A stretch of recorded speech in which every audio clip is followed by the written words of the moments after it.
Does it feel like the one in the boardroom? No, a little more softer than this one.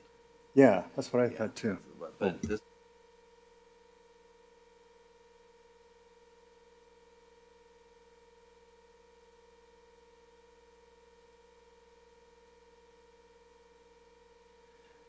Good evening and welcome to closed session for the City of Beaumont for December 2nd, 2025. I'll call this meeting to order at 4:31. Can I have roll call, please? Councilmember Fenn stated he would be late this evening. Councilmember Martinez? Here. Councilmember White? Mayor Pro Tem Voigt? Here. And Mayor Lara. Here. And I will follow up with Councilmember Finn and Councilmember White at their arrival time. Public comments regarding closed session. This meeting will be open to the public and conducted in a virtual format to be inclusive of all participation preferences. Public comment participation is encouraged by emailing any comments to the city clerk's office or by calling in using the phone number provided on the front of the agenda. Mr. Cole, do we have any public comments? I have no written requests. Simone, do we have any callers on the line? We have no callers at this time.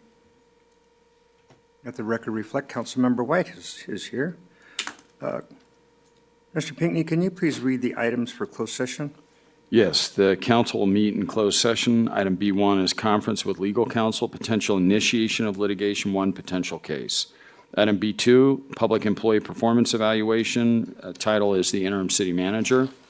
And item B3 is conference with labor negotiators. And the designated representatives are interim deputy city manager. Actually, it's interim city manager Gustavo Romo and administrative services director Carrie Mendoza, and the employee organizations are listed in the agenda. Thank you, Mr. Pinckney. And with that, we will adjourn to closed session.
Good evening, and we're back from closed session. Can we get let me make a note. Councilmember Finn attended the closed session at 4:50.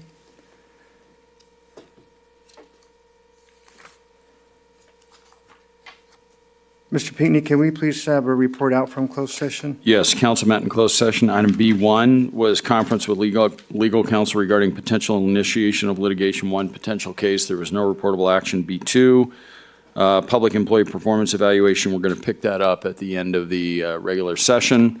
And then item B3 was conference with labor negotiators. There was no reportable action on that item. So no report on B1, no report on B3 and B2. We'll come back and cover that later. Okay. And at this time, we're going to take a recess on the regular session, and I will call to order a special session at 5:39. Can I have roll call, please? Councilmember Finn? Here. Councilmember Martinez? Here. Councilmember White? Here. Mayor Pro Tem Voigt? Here. Mayor Laura? Here. We'll open up public comment. This meeting will be open to the public and conducted in a virtual format to be inclusive of all participation preferences. Public comment participation is encouraged by emailing comments to the city clerk's office or by calling in using the phone number provided at the front of the agenda. Mr. Cole, do we have any public comments this evening? I have no written requests. Simone, do we have any callers on the line? We have no callers at this time. Okay, that brings us to item C, announcements and recognitions.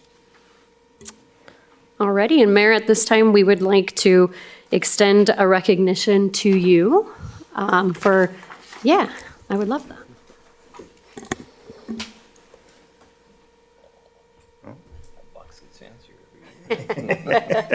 So we would like to extend a recognition to you for not only just your commitment to the city, but to your commitment as mayor and the many times that you have done this. It's been amazing to sit next to you during this time frame and to just watch all that you have done for this great city. So with that, we thank you, and we'd like to present you with this. Thank you so much. You're Appreciate welcome.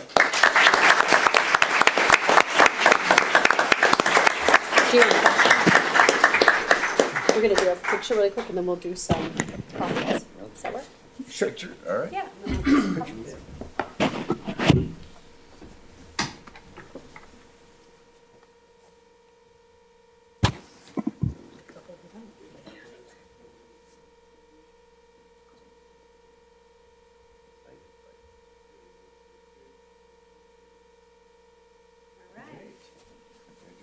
Thank you very much.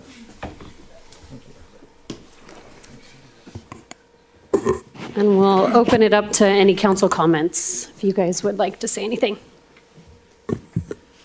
Yeah, I'd like to start. I just want to say, thank you, Mayor, for all you've done. Third time around or so. Yeah. And, Third time's a charm. I've learned a lot from my years here from Mike, and, I really enjoyed talking to him and where the city has gone under his leadership and through council as well. So I just want to thank you for that. Truly appreciate everything I've learned from you. Thank you very much. Councilmember Finn? Yes, Mr. Mayor, for a little bit longer, I'll call it. I wanted to thank you for your leadership. I followed you for quite some time as a member of the public, as a member of the Pass Water Agency, and as a city council member. I've been very impressed on the hard work and diligence that you gave to this assignment. And as a council member, you do your homework. You put the citizens first. And you have been very respectful to the other council members as well and set a good example to us and to the public. So thank you very much. Good job. Thank you. It's very kind. Mike, this is our third time doing Yes. this. The first time, you didn't like me. I remember we instituted the shot clock, limiting me to 5 minutes comments in your first time around. I'll overlook that right now. And don't make me bring it back. So I just want to let you know that this term as mayor has been the most satisfying for me, working with you this time. So I appreciate your work and your whole series of work. Thank you very much. Thank you. Okay. So just in closing, but just bear with me for a few minutes. To do this, it takes a support system, and I think there's two types of support. There's the support that I received from the staff who worked very diligently to help me achieve what I wanted to accomplish this year. And I can't thank them enough. They went to meetings and they were helped with scripts and kept me out of trouble, kept me on time. And I can't thank you enough for all the hard work that you folks put in and all the support that you put in. The other is your support group that you have, your family. My aunt's here this evening, taking a special time out of her evening to come and support me as she always has. My daughter is here, Kelsey, with my biggest fans, Finley and Ember and Fletcher. And my wife unfortunately couldn't make it this evening because she is a school board member at a CSBA conference in Sacramento. So she's working hard up there. But family is important and always has been, and I think that's what will help you get through your tough days. Staff will make it easy for you, but family will make it a pleasure to do. So I thank you all very much for your comments. You're very kind. I appreciate your support as always. And with that, we will move on to the reorganization of our council. Mayor, before you do that, on behalf of the staff here and all of us, we'd like to say thank you so much for all your support. You're always with us and you're in our heart. So Thank you. Thank you very much. I appreciate that.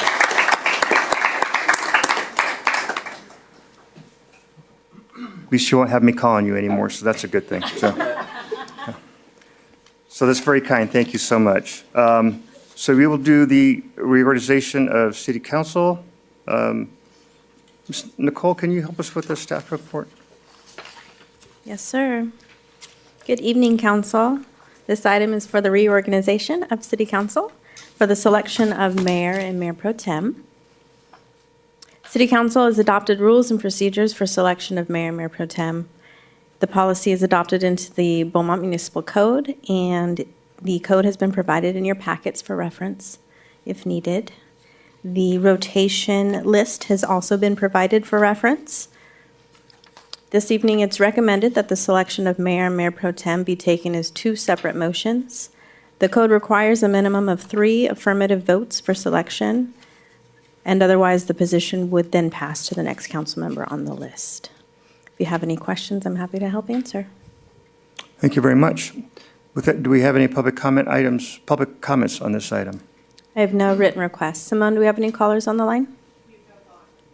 Okay, and with that, we'll open it up for a motion.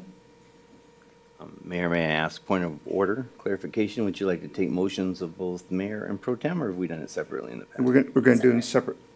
Was that separate? Correct, separately, please. Thank you. Okay, so I will make a motion to appoint Mayor Pro Tem Jessica Voigt as mayor. I'll second that. Have a roll call, please. Councilmember Finn? Yes. Councilmember Martinez? Yes. Councilmember White? Yes. Mayor Pro Tem Voigt? Do I vote on this? Yes. Yeah, you sure can. Yes. Last time, I think. Mayor Laura? Yes. That motion carries.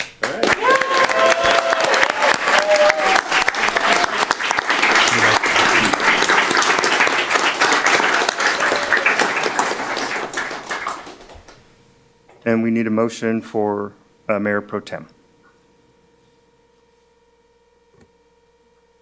Councilmember Martinez? Yeah, I'll make a motion for Councilmember White for mayor pro tem. I'll second. A roll call, please. Let's see, do I do the new one or the old one? The new one? Okay, here we go. Councilmember Laura? Yes. Councilmember Finn? Yes. Councilmember Martinez? Yes. Mayor Pro Tem White? Not yet. Yes. True, sorry. It's all right. Mayor Voigt? Yes. And that motion carries.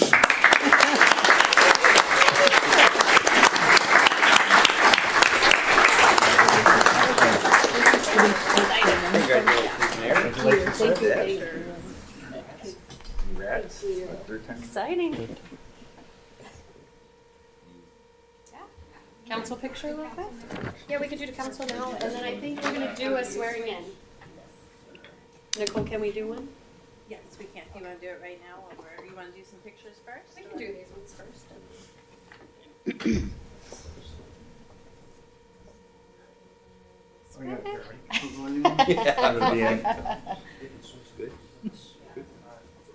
Oh, thank you.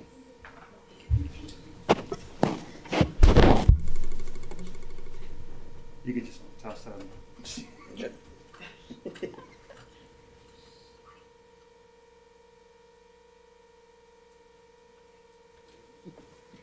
That was official now.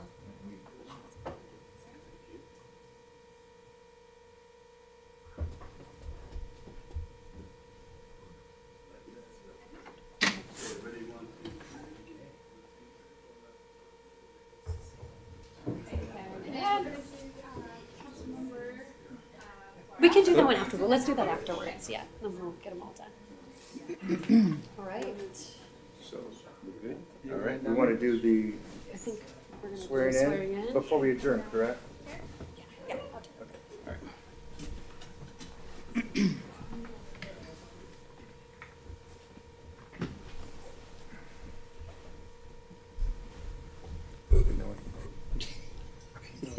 So you're in the. My mother-in-law gave me her Bible to use.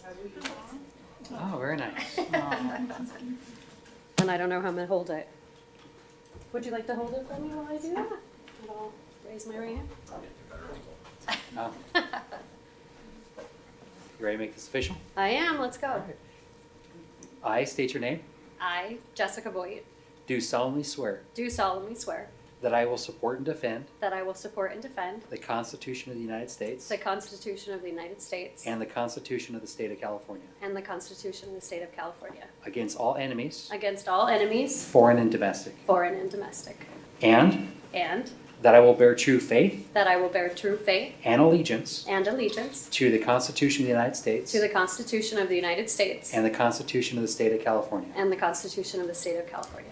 I take this obligation freely I take this obligation freely without any mental reservations without any mental reservations or purpose of evasion, or purpose of evasion, and I will well and faithfully and I will well and faithfully discharge the duties discharge the duties upon what I'm about to enter. upon what I'm about to enter. Congratulations, Madam Mayor.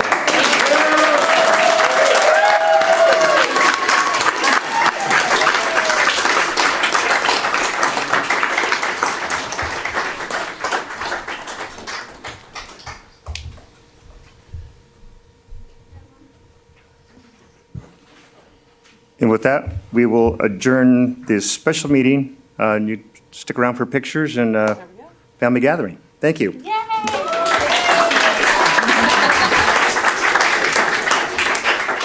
All right, we got 8 minutes.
All right, I will go ahead and call this regular session city council meeting to order at 6:10.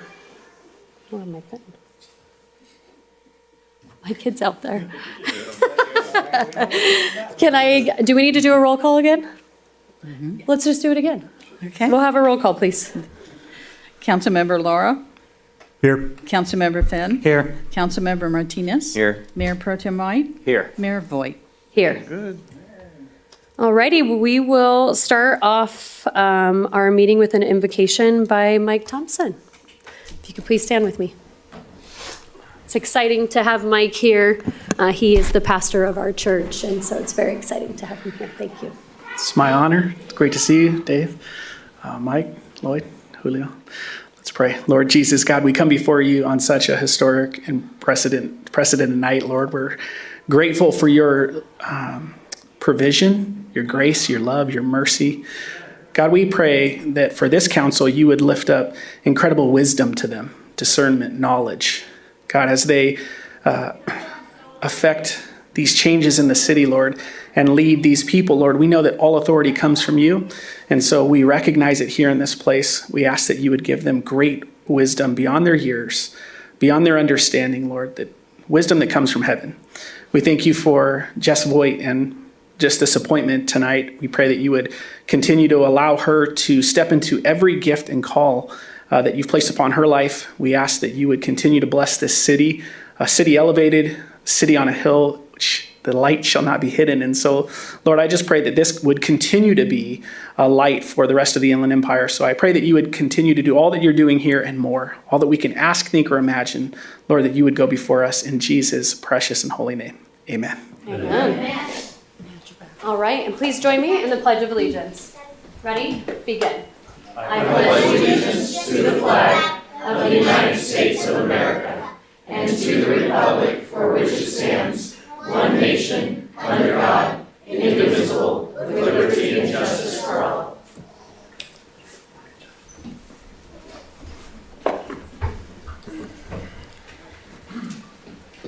All right, do we have any adjustments to the agenda? We do not.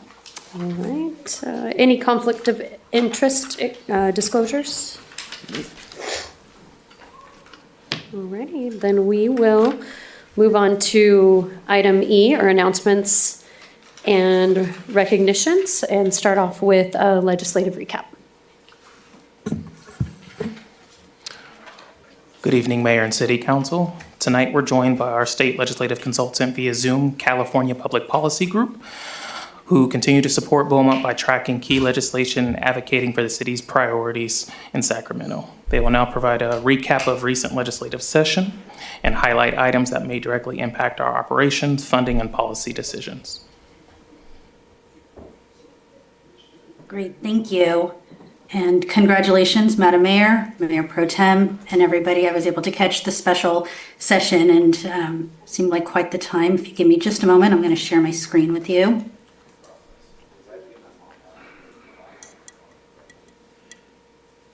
Okay, everyone can see that okay? Yes. Great, wonderful. So,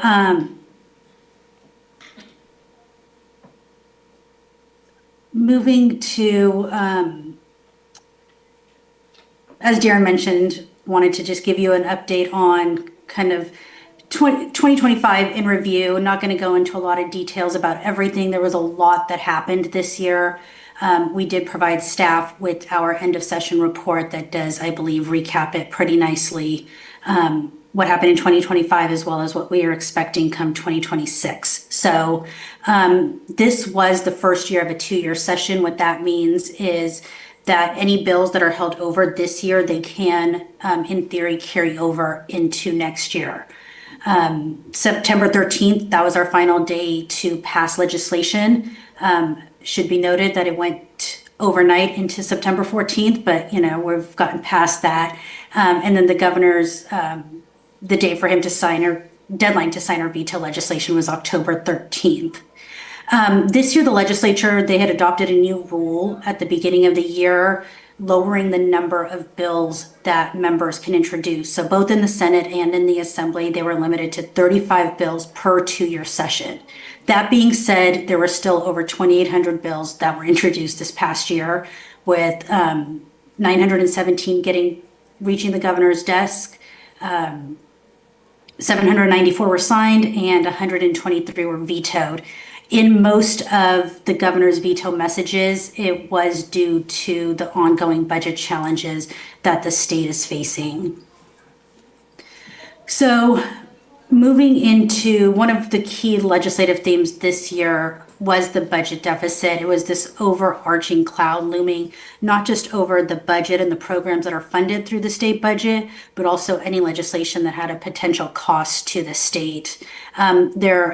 Just when you think there can't be more housing laws aimed at limiting local land use authority, we saw more of that this year. One of the big focuses was to try to address the cost of living and affordability. We went through most of the year without this actually not being shown through any legislation. It was just kind of talking points that this was going to happen. But the last week of session, there was a series of bills that were gutted and amended that addressed affordability. And that's actually what kept members in Sacramento longer than they had originally been scheduled. So kind of with the flux that, kind of with the flux that occurred this year at that last end of session, there was a call, at least in the Senate. They were going to have a new Senate pro tem beginning in September or beginning in January. There was a call for that to happen sooner because there was so much discontent with how the end of session was handled.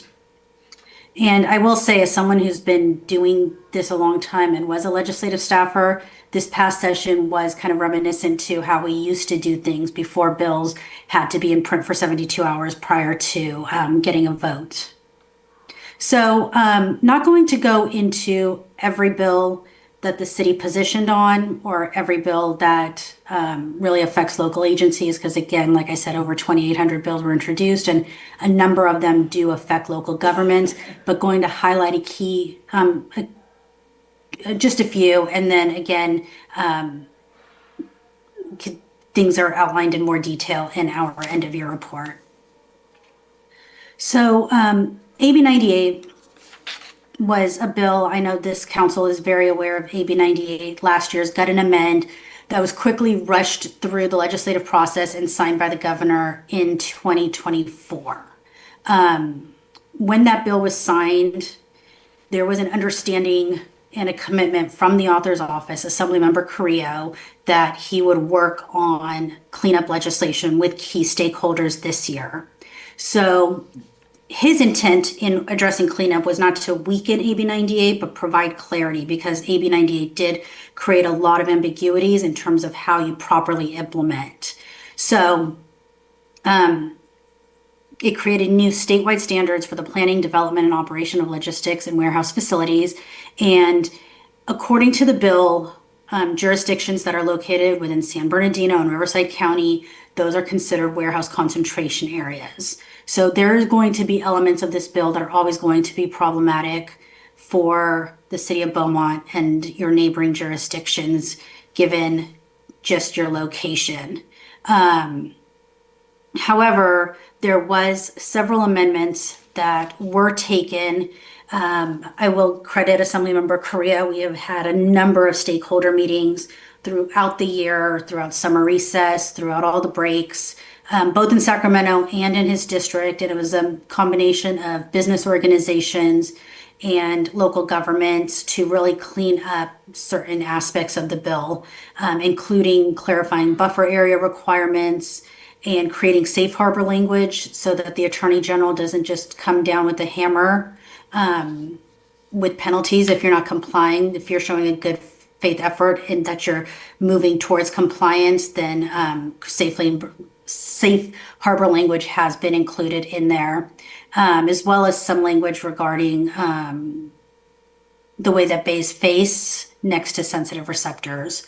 So I will say that even with the improvements, while we were able to get several amendments in, there are still elements of AB 98 that are existing law and remain overly prescriptive,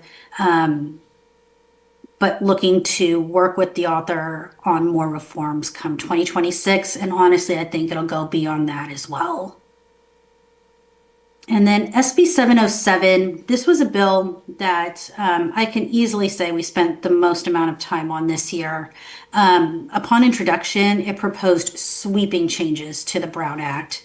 Senator Durazo, as the chair of local government, noticed that she was getting a lot of individual Brown Act bills in her committee, and she kind of wanted to go into this year really looking at how to maintain public access, but also be able to allow for some of the modifications that technology allows.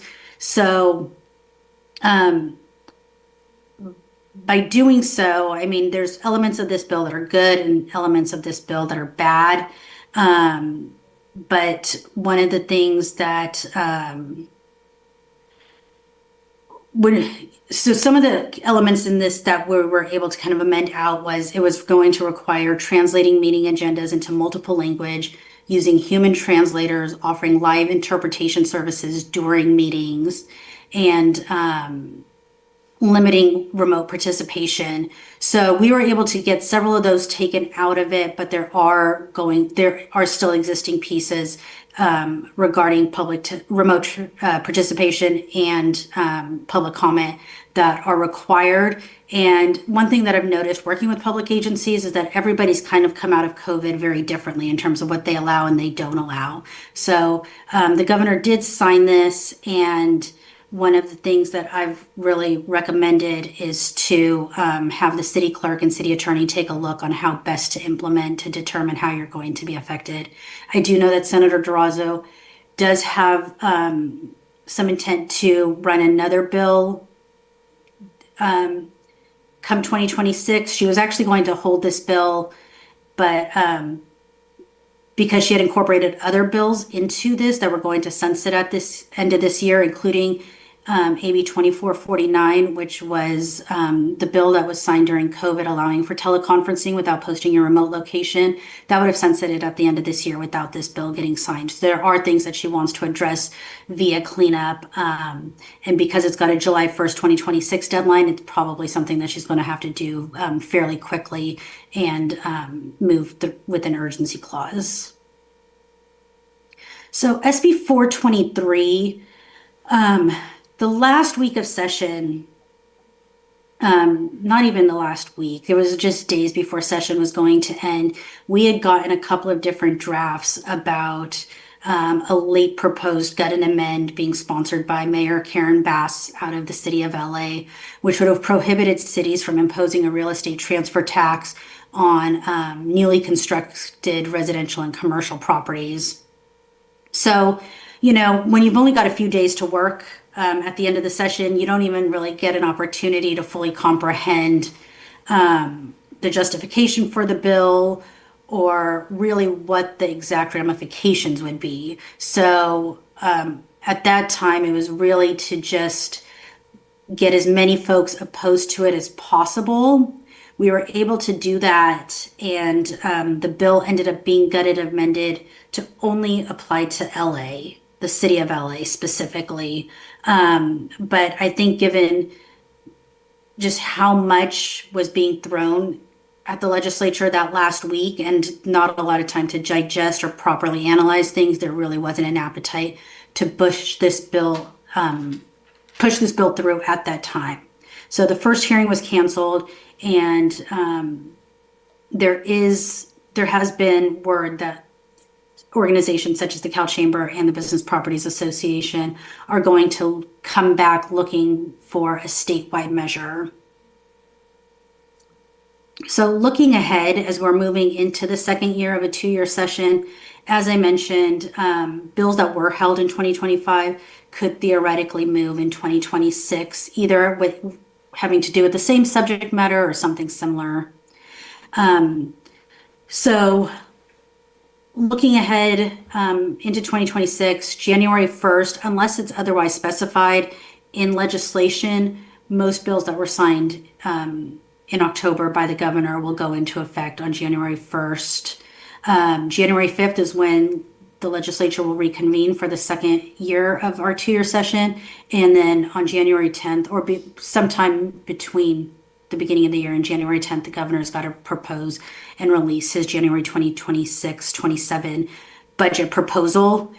We did have, just before Thanksgiving, the Legislative Analyst's Office provide their fiscal outlook, and we're looking at an $18 billion budget deficit without significant, and the recommendation being that we really need to work on our structural budget, otherwise it's only going to continue to get worse.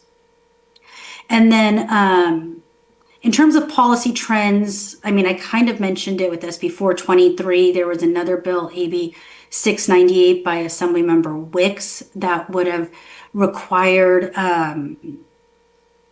in order for a legislative body to adopt a transfer tax on the sale of real property, they would have to provide an analysis on the effect of what that proposed tax would provide.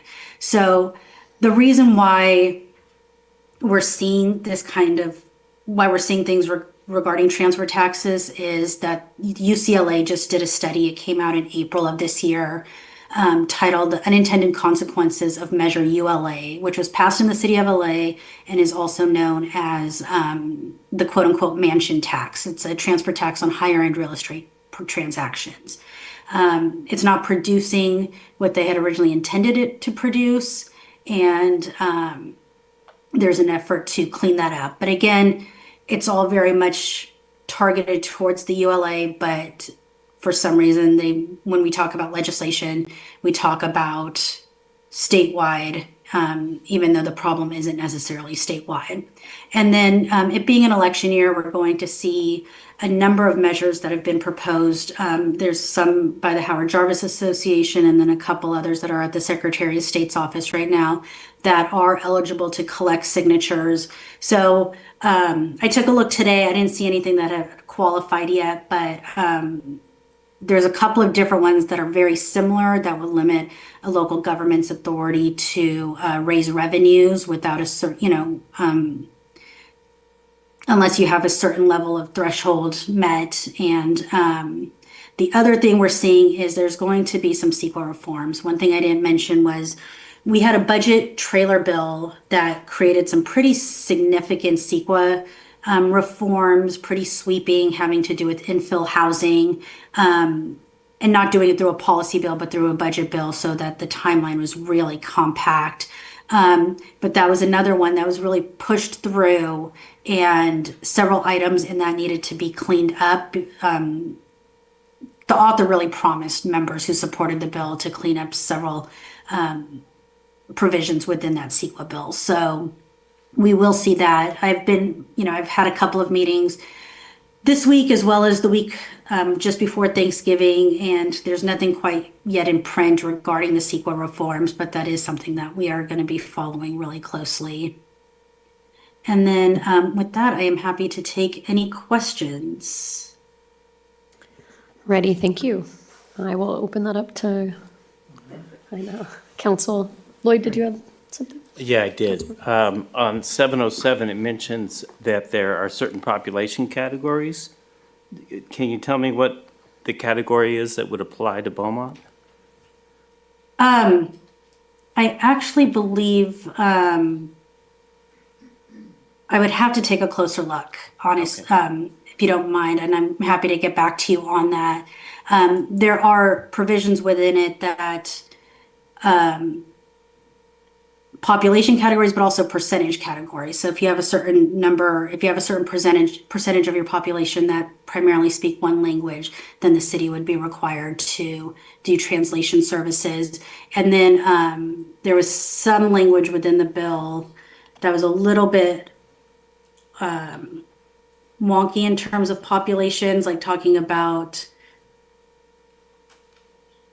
a city with a population of X if it's within a county of another population. So if you don't mind, Mayor Pro Tem, I'm happy to get back to you with the specifics of that. That'd be great. A follow-up's fine. All right. Thank you very much.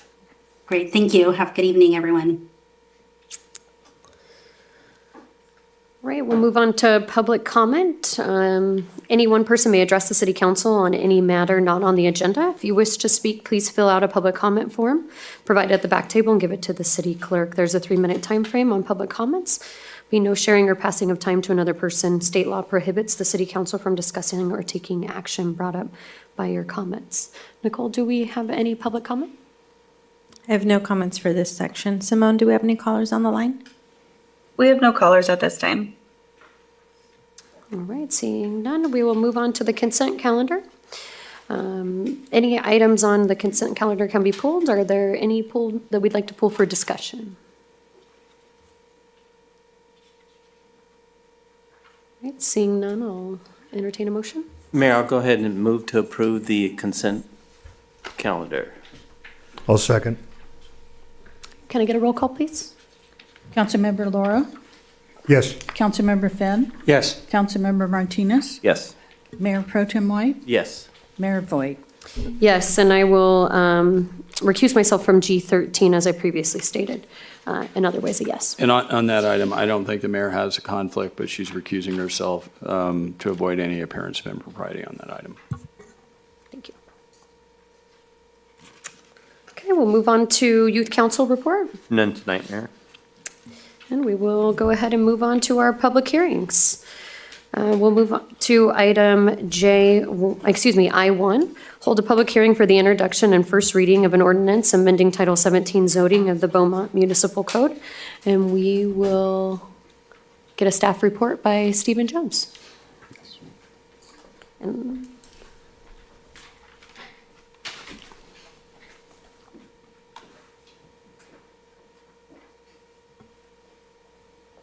Good evening and congratulations, Mayor Voigt and Mayor Pro Tem White. I have just sent our link to the consultant, but while we're waiting for them to join up and share their screen, I will introduce them. Public hearing tonight is to present the city's zoning code update to modernize its development regulations, ensure consistency with the Elevate Beaumont 2040 General Plan, and create a clearer, more user-friendly framework for managing growth. LWC, serving as the consultant lead, is guiding this multi-phase effort in collaboration with city staff, stakeholders, and the community. LWC brings extensive experience in municipal planning, zoning modernization, and implementation of general plan policy frameworks for cities across California. Their team specializes in developing clear, user-friendly, and legally compliant land use regulations that help cities align long-term planning goals with practical, on-the-ground development standards. So this evening, LWC will provide a brief overview of the project. Their guidance has been instrumental in helping us move toward a zoning framework that is clearer, more efficient, and better aligned with Beaumont's future vision. So please welcome Stefano and Jennifer and the LWC team to present the ZCU to the public. And Stefano, are you available? And yes, we are here, Stephen. Okay. Can you all hear us? Thank you, we can. And my apologies for sending you the 5:30 link, but they did see you get appointed, and we appreciate you guys joining on the actual correct link. No problem. We're happy to be here. So let me go ahead and share the presentation here. Jen, did you want to say hello? Nope. Just thank you for having us. Go for it. All yours. All right. Let me share my screen. One moment, please.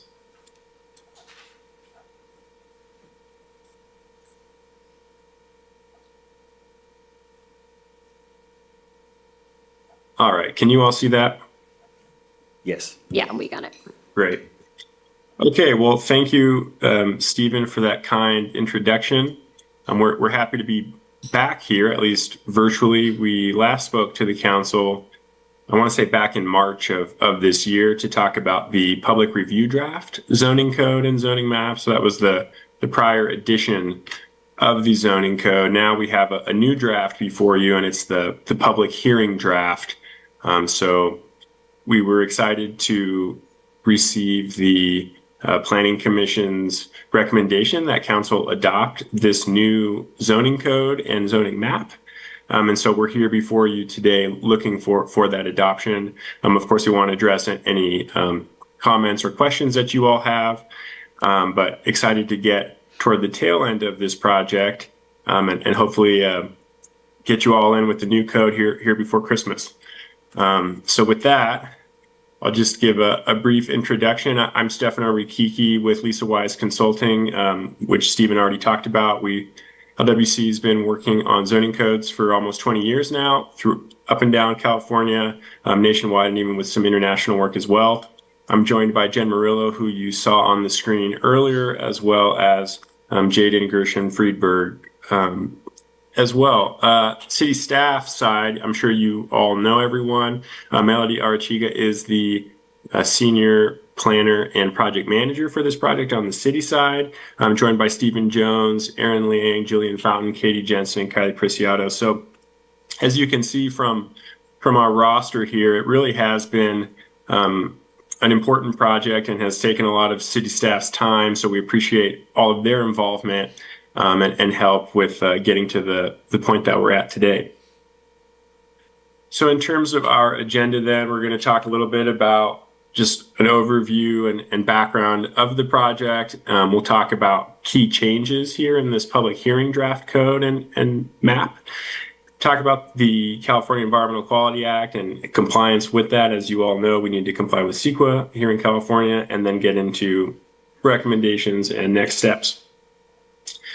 So there are several goals for this project. Stephen touched on some of them in his intro there, but we do want to modernize and improve the code, both for staff and for the public, to just make it more user-friendly and easier to use. We also want to implement your new general plan, including the housing element. We also implement the parking management master plan through this project, the downtown revitalization plan. So there are several policy documents that are kind of leading the charge for us, and that we're implementing through this comprehensive zoning code and map update. We also, this ties in kind of to the first bullet there as well, but also want to streamline the code to make it better organized. So we'll talk about the organization here. We talked about the organization way back in March, but we'll just do a little refresher on that. And then ultimately, we also did create industrial design standards. Really, the city does have commercial design standards on the books, but industrial design standards were an important part of this project as well. In terms of the project timeline, we started this project almost 2 years ago. We started with our analysis of the code and provided a recommendations report that you all were able to take a look at during our joint meeting with both you, council, and planning commission way back when, in the summer of 2024. We had a couple study sessions back in the spring of this year to talk about the public review draft zoning code.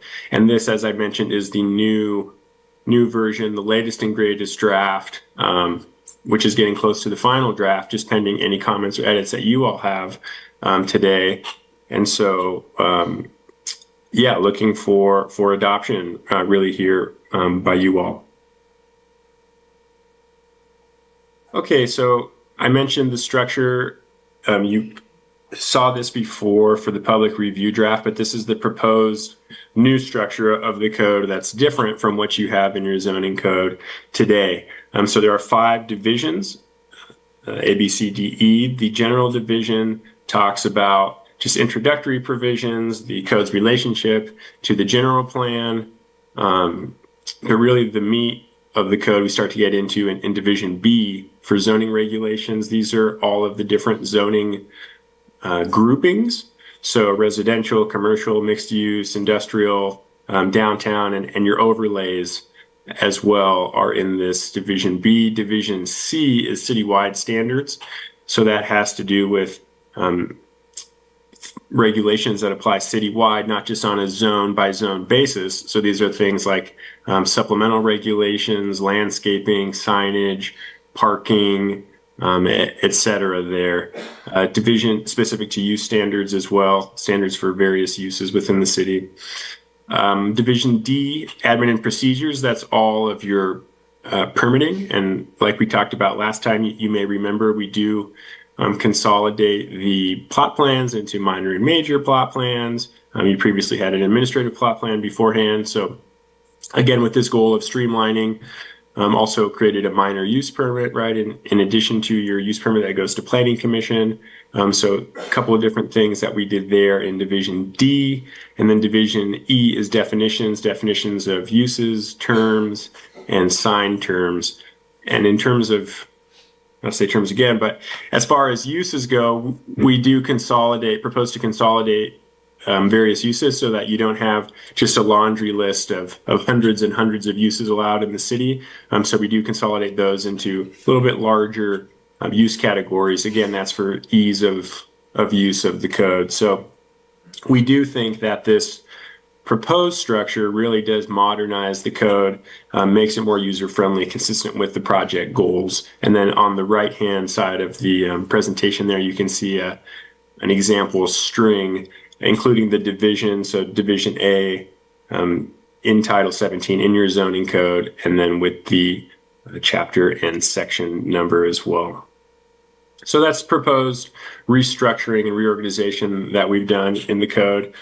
We also did receive valuable comments from you all, the council, and from the Planning Commission when we had our study sessions back in the spring. Those included appreciation for the user-friendliness of the code and the various graphics that we've included, as well as tables. We did want to be responsive to all of your comments, but especially comments regarding the proposed tree preservation ordinance. So we, definitely do not want to limit or prohibit development because of trees on a site. So we clarified that so long as someone has a city-issued building permit or grading permit, then that serves as a tree preservation permit, depending on where they want to put the buildings.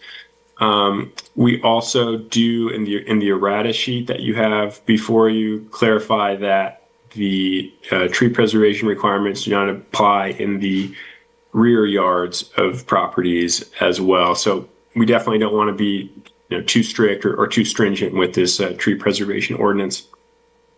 We did incorporate recent ordinances that the city's adopted, such as the home occupation, non-conforming, and off-site improvement ordinances. So I know there were questions about that last time around. And then we do revert back to how the code currently reads regarding the separation for fast food uses. It's just changing the language from shall back to a should. The general plan does call for limits to the overconcentration of fast food uses, but we do want to allow some flexibility in there with that should language, and that's what you have today as well. And then this last bullet here was in response to one of the commissioner's comments. We had identified Waste Management as the appropriate refuse and recycling company. And while that is the case right now for the city, that could change in the future. So we just broadened that a little bit to whatever the current company that the city uses is there. So those are comments from some key comments from Council and Planning Commission that we addressed. We also worked with staff and the city attorney to address additional comments that came up through the public review process. So we did update just some terminology. Instead of residential care facilities, we use community care facilities consistent with state law. That's something that the city attorney pointed out.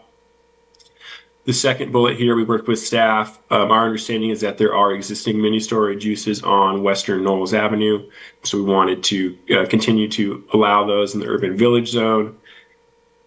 Also prohibiting signs within 5 feet of all rights of way and addressing site visibility at corners. We have a graphic in place for that. So these were things that were important to public works. So we worked with them on that.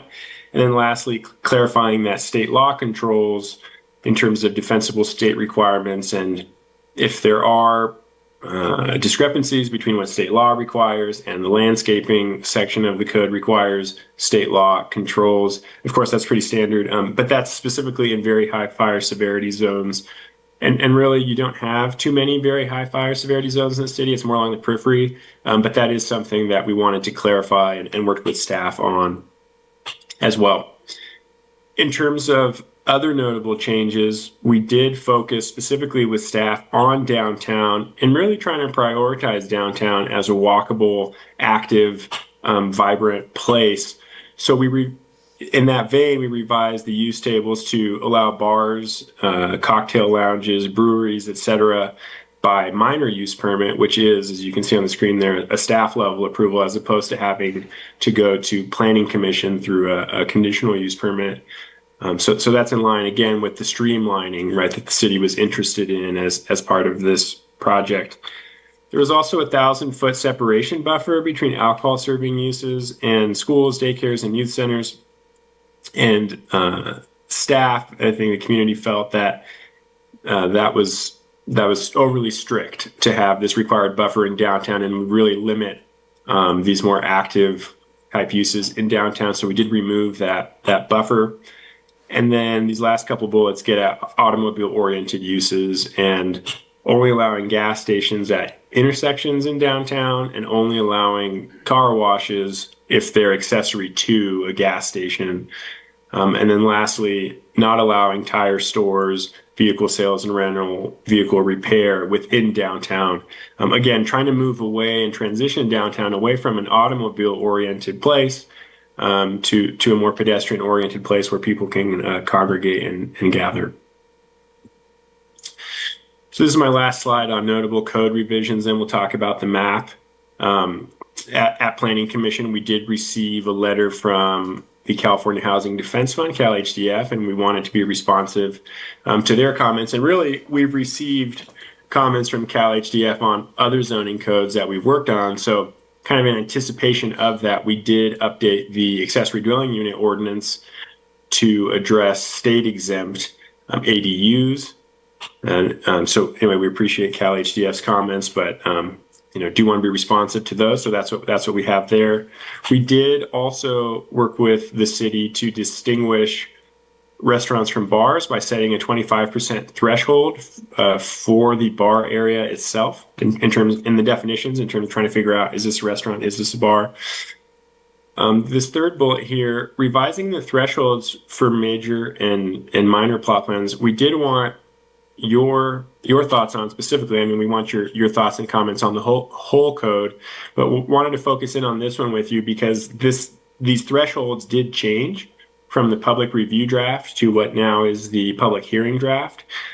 So these thresholds were lowered so that more projects go to Planning Commission. So instead of 25,000 square feet being the threshold for commercial or mixed use projects, having to go to Planning Commission, now the threshold is 10,000 square feet. Similarly for industrial, those thresholds were lowered. So this was something that the then interim community development director, Carol Kendrick, was interested in. But is that something that the city still wants? And is that consistent with kind of this streamlining goal that the city has for the code? So let me know if there are questions on that, but we're especially interested in your thoughts there. Just to wrap up this slide here, we did distinguish family daycares from commercial daycares, and that's just a state law requirement. You have to treat family daycares or in-home daycares as you would other residences. And you had a couple different types of mobile home parks, so we consolidated those into one type. Didn't see the need to distinguish between different types, and amenities are required for this consolidated type. Previously, you only required amenities for one type of mobile home park.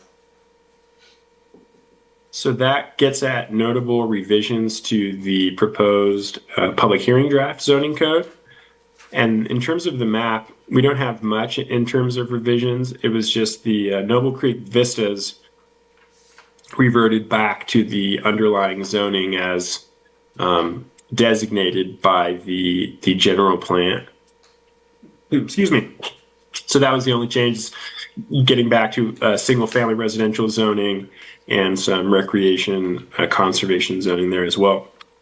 One point I do want to make too is that Beaumont Point, we understand that is underway. City staff is working on that separately from this project. That's not a part of this project, but we understand that is in the works. So CEQA-wise, as in the draft resolution before you, there is, we do believe, and staff agrees, that no further environmental documentation is required for this project. So we're relying on the EIR that was prepared for the general plan. And because this project implements the general plan is consistent with the general plan. The various densities and floor area ratios and policies of the general plan. Because this project is consistent with the general plan, then we see that any possible environmental impacts are covered by that general plan EIR. There's no new significant information, substantial changes. We don't even think that there are minor technical changes that are warranted, to the general plan EIR for this project. So again, that is reflected in the draft resolution before you today. All right, we're getting toward the end of the presentation. Thanks for bearing with me. So the Planning Commission did recommend that that council, that you all determine that no further environmental review is warranted, consistent with the CEQA guidelines. And the Planning Commission did, as I mentioned at the outset, recommend that City Council adopt this comprehensive zoning code update and map update as well. And then as indicated in the staff report before you, staff, of course, does recommend holding a public hearing, which we're doing now and we'll continue to do, and then to waive the first reading and adopt by full title only the comprehensive update to Title 17, and I believe the map as well. So those are the recommendations from Planning Commission and staff.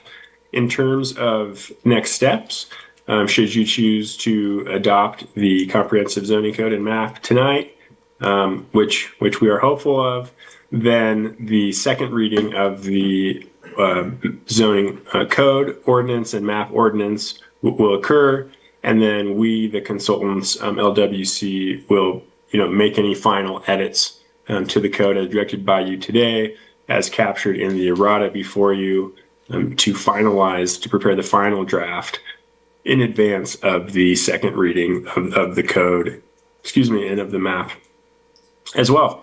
So that's it for me. Thank you so much. And with that, I will turn it back over to staff. And we are available for questions, Your Honor. Alrighty, thank you. I will open this public hearing at 6:51. Do we have any public comment?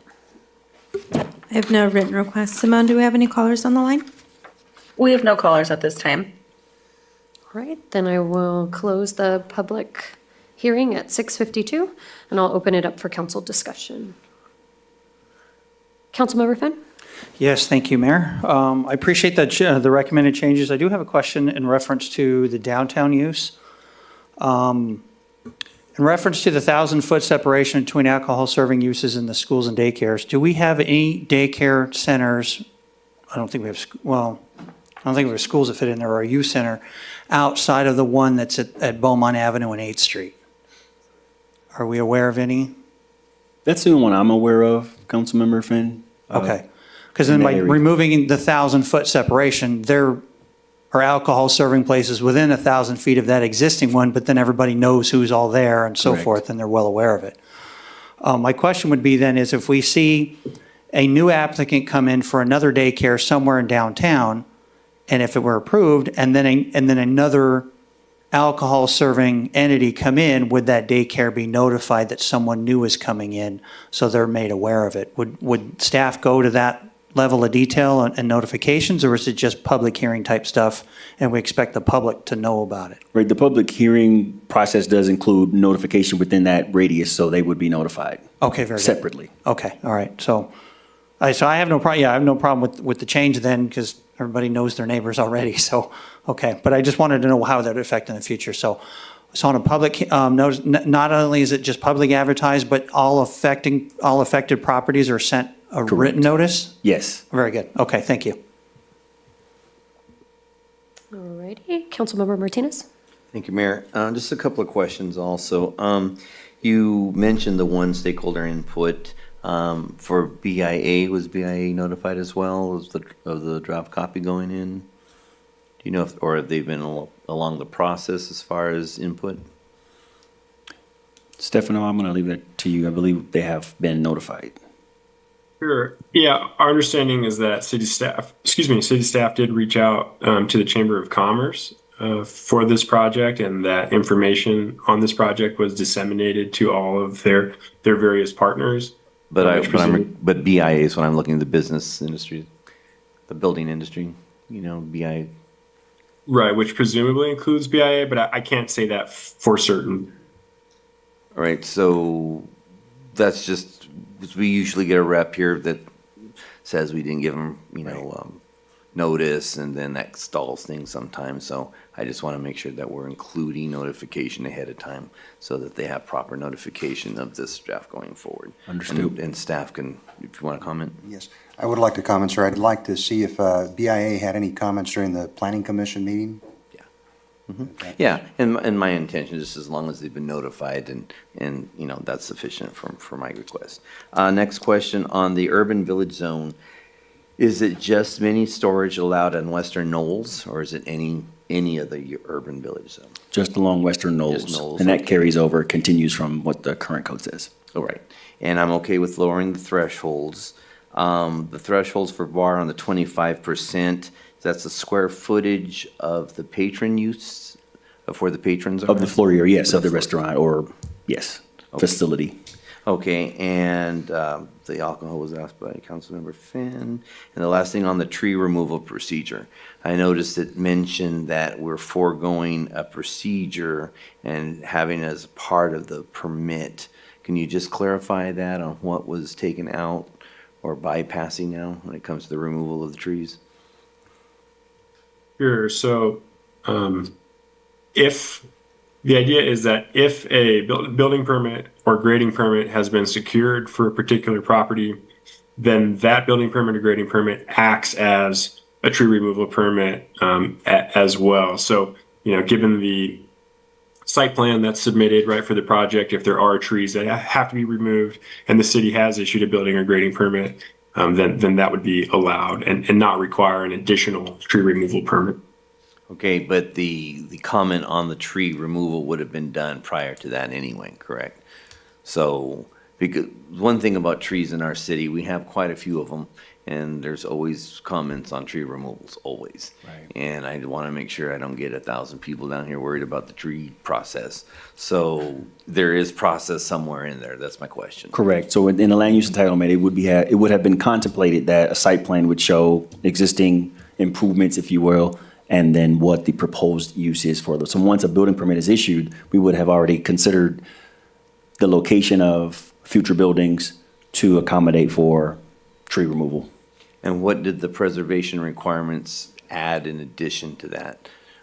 What was the extra layer that was there that's been removed? So where there's no development or no proposed development in a specific area, then that would need to have a special permit for removal of a tree. So if they're just trying to clear land for open space or to do something in future and there's nothing that's been considered or contemplated, that's where a new permit would be required for that removal.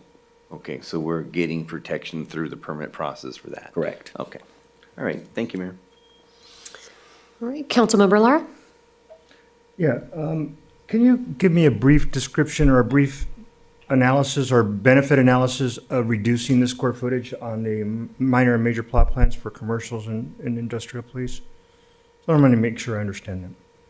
Sure. Stefano, do you want to repeat a little bit of what you said, then I can follow up? Sure In terms of, Yeah, so, I mean, it really gets at the level of control that the city wants the planning commission or staff to have. So those thresholds there were reduced between the prior draft, the public review draft, and this public hearing draft. Previously, for commercial and mixed use, what we had proposed was a 25,000 square foot threshold. So anything above that would have to go to planning commission. Below that, staff could approve. That has since been reduced to 10,000 square feet. So now, as proposed in the code before you, anything over 10,000 square feet would have to go to planning commission through a major plot plan, as opposed to going through a minor plot plan through staff. So similarly, industrial buildings, in the public review draft, it was 50,000 square feet that triggered, or more, that triggered planning commission review. Now it's 20,000 square feet. So, again, we understand that one of the goals of this project is just to streamline approvals, and as we understand, to empower staff to make some of these decisions. But again, it's a question of control. And so does staff have the authority? Do you want to empower staff to have that authority to approve some of these projects? Or would you rather the planning commission address some of these is the difference there? Okay, understood. Thank you very much. Last comment is, I appreciate the work that's been done to try to move away in the downtown revitalization area from the auto repair. One of the things I think, like council maybe to consider, and I think this is probably more of a John question, is setting a sunset date on existing auto repair or auto maintenance businesses in the downtown area, because they're not consistent with the downtown revitalization plan and making it walkable. So I don't know if that's something that council wants to look at or have John weigh in on or look into. Yeah, so if you were going to do something like that, you would treat them as legal non-conforming uses. And then what you would do is you would come up with a schedule, a period of time that they wouldn't be allowed to open any new ones, and then you'd have a period of time that they'd be permitted to operate. And we'd have to work on that schedule if there is an interest in pursuing that. Okay. That's all I have. Thank you. Alrighty, any other council comments? Otherwise, I'll entertain a motion. I make a motion to hold a public hearing and waive the first full reading and approve by title only an ordinance of the City Council of the City of Beaumont, California, comprehensive update of Title 17 zoning of the Beaumont Municipal Code. I'll second. Can I get a roll call? Councilmember Laura? Yes. Councilmember Finn? Yes. Councilmember Martinez? Yes. Mayor Pro Tem White? Yes. Mayor Voigt? Yes.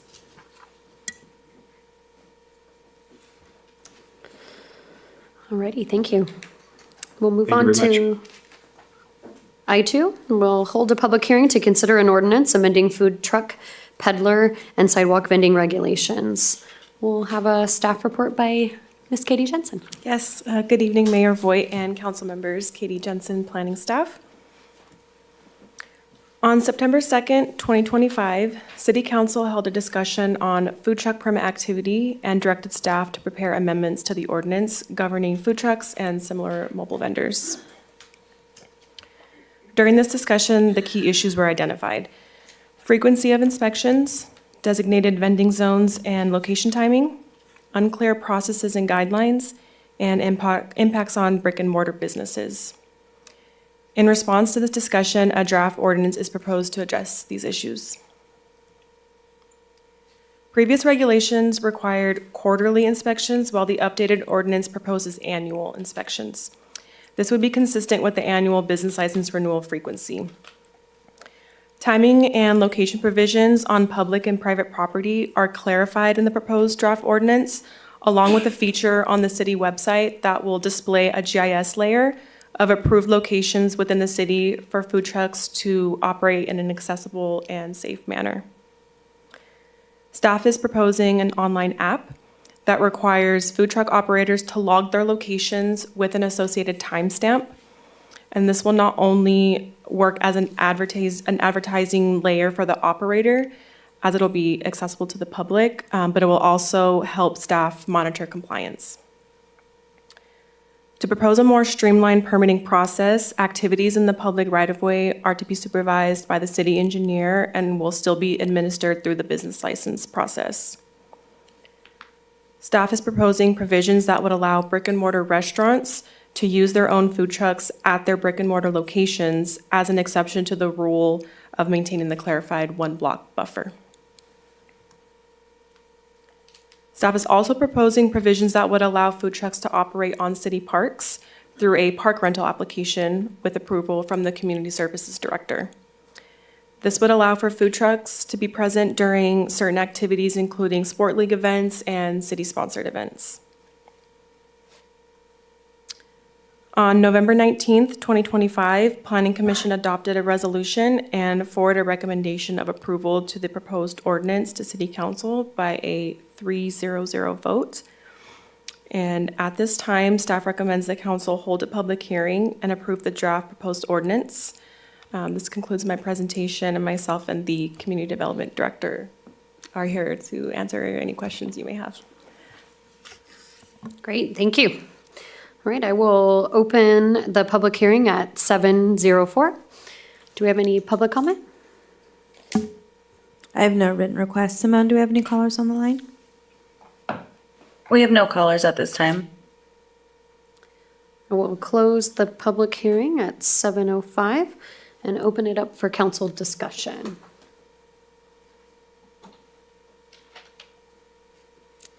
All right, well, I will start off on the food trucks. I really appreciate the reduced inspection frequency, and I think that'll help to streamline it for them as well.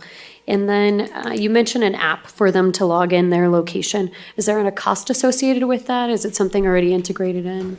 No, there will be no cost for the app. It will be something that they apply for on the application when they submit their food truck permit, and our GIS person, Bradley, will be logging their application for them on the app. All right, excellent. Councilmember Lara? Yeah, a good job on this. I appreciate that. It looks like there's in each section, there's a lot of duplicate information required for the peddlers and then the sidewalk vending and food truck vending. And I'm assuming that that's going to be on an application so that the individual knows which one they're going to need to apply for based, I guess, on the conversation or the application that the planner looks at. That's correct. It'll be one business license with several choices, so you can do one or the other and check it off, and then those Okay. different checklists will apply based on their choice. And then who monitors the time that the food truck's allowed to be in that certain zone? So I know- that's where code enforcement and community enhancement will come in handy, but we also have the app, our handy dandy app, which will allow for sort of a remote tracking as well, so that if they have to be truthful about where they're pinging from, we can monitor that timing and either go out and visit them and say move along, or they'd get penalties if they are repeat offenders. Well, I appreciate the effort done in trying to simplify this process. It can get a little sticky. So thank you. That's all I have, Mayor. Any other council comments? All right. If there are no other comments, I'll make a motion to hold a public hearing and waive first full reading and approve with the intent to adopt by title only an ordinance of the City Council of the City of Beaumont, California, regulating business activity within the public right-of-way and public property, amending portions of Title V, Business Tax Licenses and Regulations, Chapter 6.54 Peddlers, Chapter 6.66 Sidewalk Vending, and Chapter 5.72 Food Trucks of the Beaumont Municipal Code. I'll second. Can I get a roll call, please? Councilmember Laura? Yes. Councilmember Finn? Yes. Councilmember Martinez? Yes. Mayor Pro Tem White? Yes. Mayor Voigt? Yes. That will move us on to item I3. Hold a public hearing to introduce and hold first reading of an ordinance amending Chapter 8.54 of the Beaumont Municipal Code to expand registration and maintenance requirements for vacant and abandoned properties. And Mr. Jones, you're up again. Yes, good evening again, Honorable Mayor and members of the City Council. Stephen Jones, Community Development Director, presenting item I.3 to discuss expanding provisions for regulating the existing vacant and abandoned property registry. During this presentation, your council will hear the background, your planning commission's clarifications and recommendations, and the next steps. Tonight's recommendation is for council to introduce the ordinance for public consideration and approve the expansion of the existing registry collection of information. Council provided direction on October 21st of this year to facilitate increased ownership accountability and contrast responsiveness in partnership to combat blight and attractive nuisances by expanding the registry from solely residential, as necessitated by the foreclosure crisis of circa early 2000s, to all property types. Fire safety could also be added as language to further justify the expansion of the intent and purpose. We'd forecasted that we could have a radius of up to 50 miles to ensure local control to expedite cleanup or other items that need to be addressed. Councilmember Finn preferred a closer range of 40, and that has been included in the draft ordinance. On November 19th of this year, your Planning Commission requested clarity on fees and the property that would incur different types of fees based on use. Council has already adopted a registry fee with the 2017 fee study, and the fee is based on that initiation and maintenance of information collection. An inspection fee was also already adopted, and these fees could increase by resolution with the consumer price index as indicated in the fee study. The commission also requested clearer definitions, and we clarified abandoned properties would need to be vacant with no activity for greater than 90 days, and that distressed conditions, including lack of weed abatement, could be subject to daily inspection fees in addition to the violation and fine assessments. To summarize, tonight, your council was presented the background, including your direction of October 21st, the facilitation of easier accountability and cleanup, and the Planning Commission's clarifying requests and recommendations. Staff recommends conducting a public hearing and introducing the item and approving the ordinance for adoption. This concludes my presentation, and we are available to respond to any questions. Alrighty, thank you. And I will open this public hearing at 7:10. Do we have any public comment? I have no written requests. Simone, do we have any callers on the line? We have no callers at this time. All right, we will close at 7:10 as well, and I will open it up for council discussion. Councilmember Lara. Oh, sorry. Oh, all right. How about Councilmember Fenn? Yes, Mayor, thank you. Staff question for you guys. Can you please explain the kind of an auto notification process that staff has access to in terms of current ownership and change of ownership? It's been my experience that sometimes properties, when they start to go south, that's a time when perhaps maybe the property is going to be sold. Maybe it's not publicly marketed, or it's transferred to an heir, or any number of things like that. So I want to make sure that staff, one, is not chasing their tail, and then two, that the new property owner is made aware of the full situation of what they either inherited or purchased in terms of the condition and what they need to do to bring that property up to speed. Right. In cases where there are distress involved or different types of transfers, we'd have to rely on the title search or title company right now. And that's what we would continue to do in cases where there's been no registry or the registry is outdated because of the distress. So right now we rely on, for instance, HDL and our permit tracking system rely on the county records. But like you're saying, in cases where there are no records or there are sort of clandestine or distressful sort of situations, we'd have to rely on title search. And we have access to that. We still would have to just utilize that. Okay, so it does take staff to initiate the search to see who the Correct. owner is, Yeah. did it recently change hands, and so forth. Correct. Okay, and if it did, then you'd start that process with the new owner and reach out to Yes. them. Okay, all right, thank you. All right, Councilmember Martinez?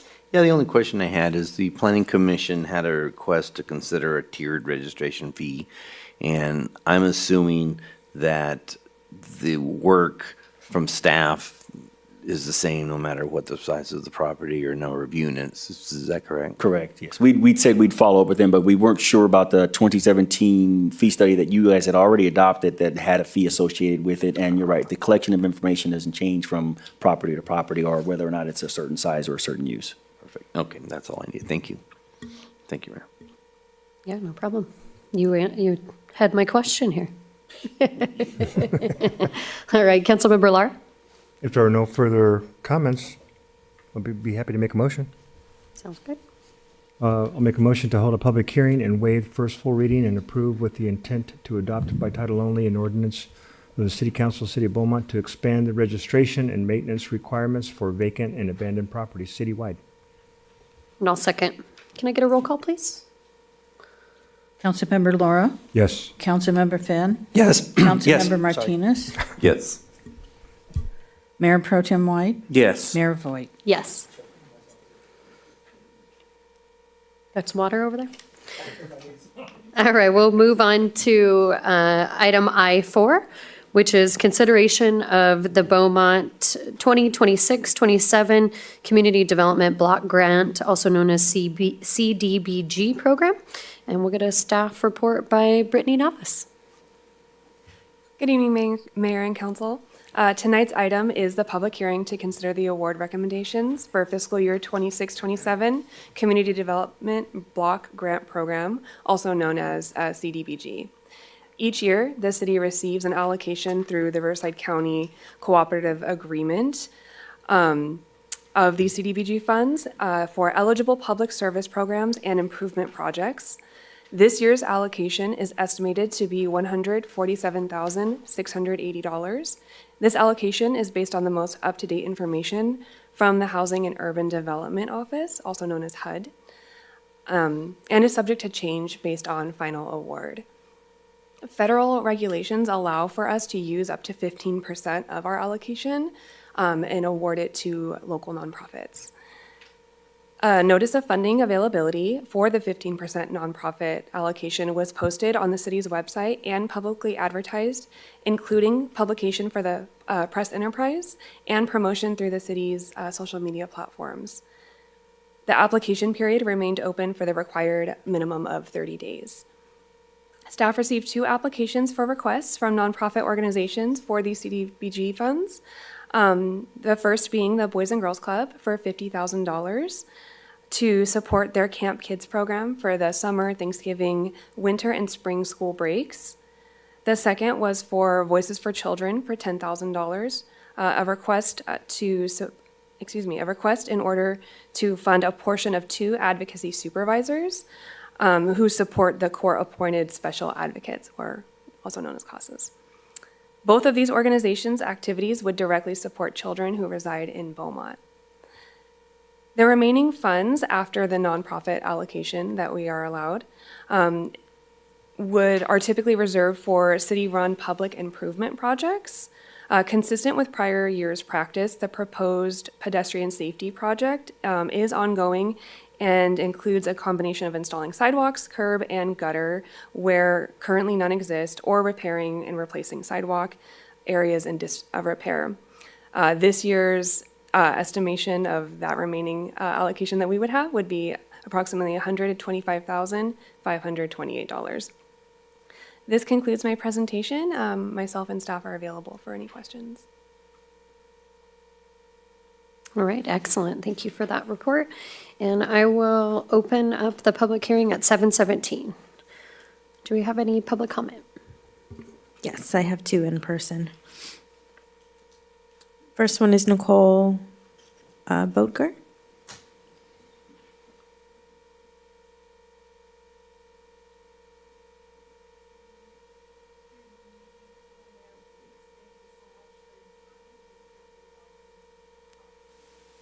I know.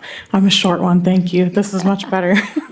Thank you so much for your time tonight to hear briefly about Voices for Children, the court-appointed special advocate or CASA program for Riverside County.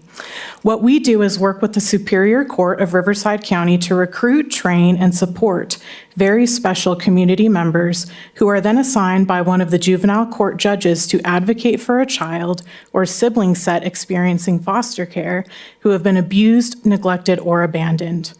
These volunteers monitor their education, placement, and medical needs and really make sure they don't fall through the cracks and the children receive all they need to thrive rather than just to exist while in foster care. The CDBG funding you provide allows us to continue this invaluable work for the city's children. This fiscal year, VFC has served 16 children from the city of Beaumont at a cost of nearly $2,000 per child. I'd like to briefly tell you about one of those children this evening, 15-year-old Neil, who has been diagnosed as severely autistic.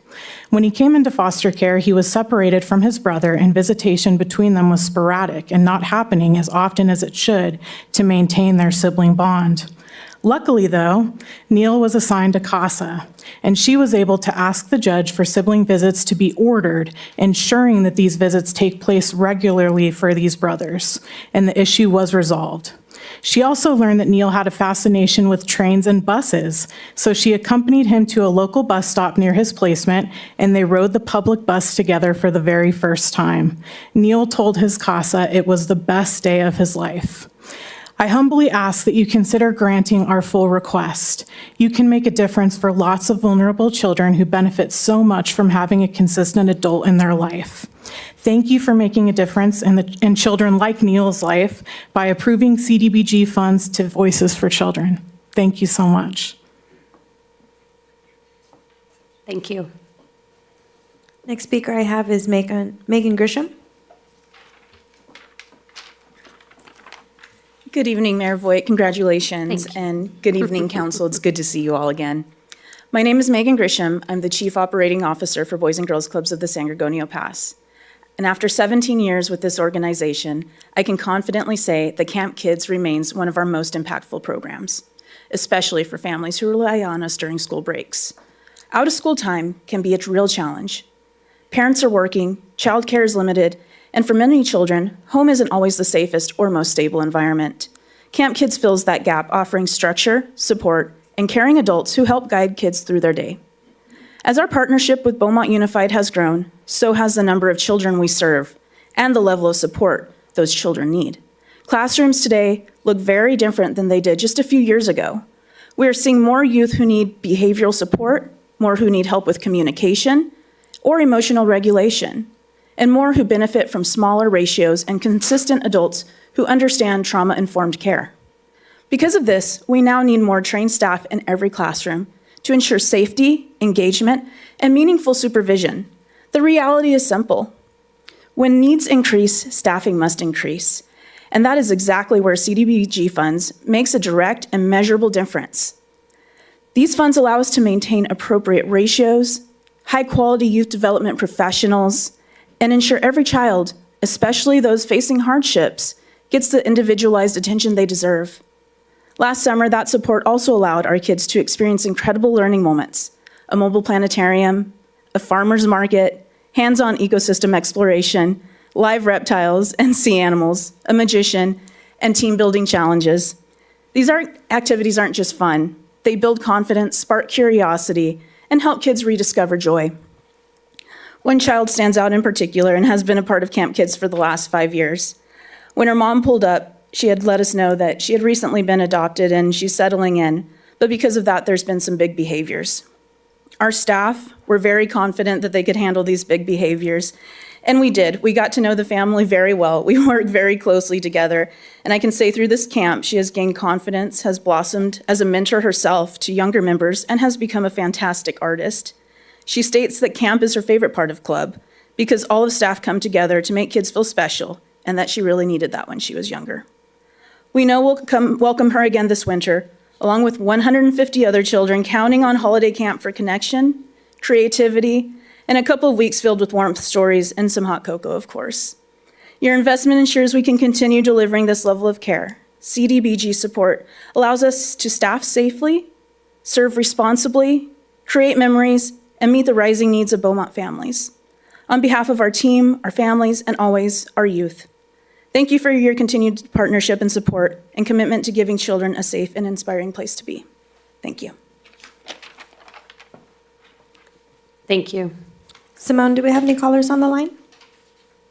We have no callers at this time. No other speakers. All right, I will close the public comment at 7:23 and open it up for council discussion or a motion. Can we just, can we just clarify the amounts or the recommendation from staff? Absolutely. In my absence, staff did their best to make sense of these allocations. So I just want to reiterate, you have available to you, council, to $22,152 to allocate. You do not have to allocate the full amount. What you did last year was you chose to fund $10,000 for Voices for Children and the remaining available allocation for nonprofit to Boys and Girls Club, and that approximated a little over $12,000. So I hope that clarifies. Thank you. That is helpful. All right, well, seeing no others comments, I will move to approve the 2026-27 CDBG program and authorize the city manager to execute the agreement and return required documentation to Riverside County, to the County of Riverside, in the amounts just disclosed. I'll second. Can I get a roll call, please? Councilmember Laura, Yes. Councilmember Finn, Yes. Councilmember Martinez. Yes. Mayor Pro Tem White, Yes. Mayor Voigt. Yes. Real quickly, I do want to compliment the Boys and Girls Club and the work that you do for your after-school program with the school district. It's a needed program, and I just appreciate your efforts in that regard. All right, thank you very much. Okay, we will move to items under the action items, and we will move for item J1 to authorize the interim city manager employment contract. I will recuse myself at this point and return after the item is done. Mayor, if there's no other comments, I move to approve item J1 and J2. Yeah. So we'll just, Do you have the numbers, or do you need me? I'll wait until the motion is second. Do we have a second already? I'll second. Okay, so I just, for the record, want to state that the compensation for the interim city manager position, even though it's in the staff report, I'm just going to publicly state it, that it's $260,280, and the fully loaded fiscal impact is $336,298. And that includes any benefits, the difference between the two. Thank you. Did you combine them both, or did you do just one? Both. I think we need to state. Okay, you're doing both of them? Yeah. Okay.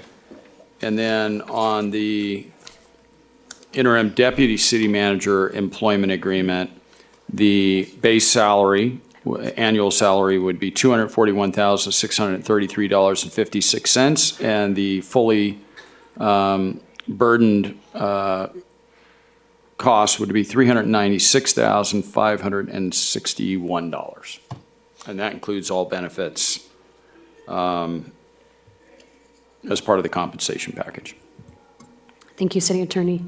Nicole, before we move to roll call, do we have any public comment on the items? I have no written requests. Simone, do we have any callers for items J1 or J2?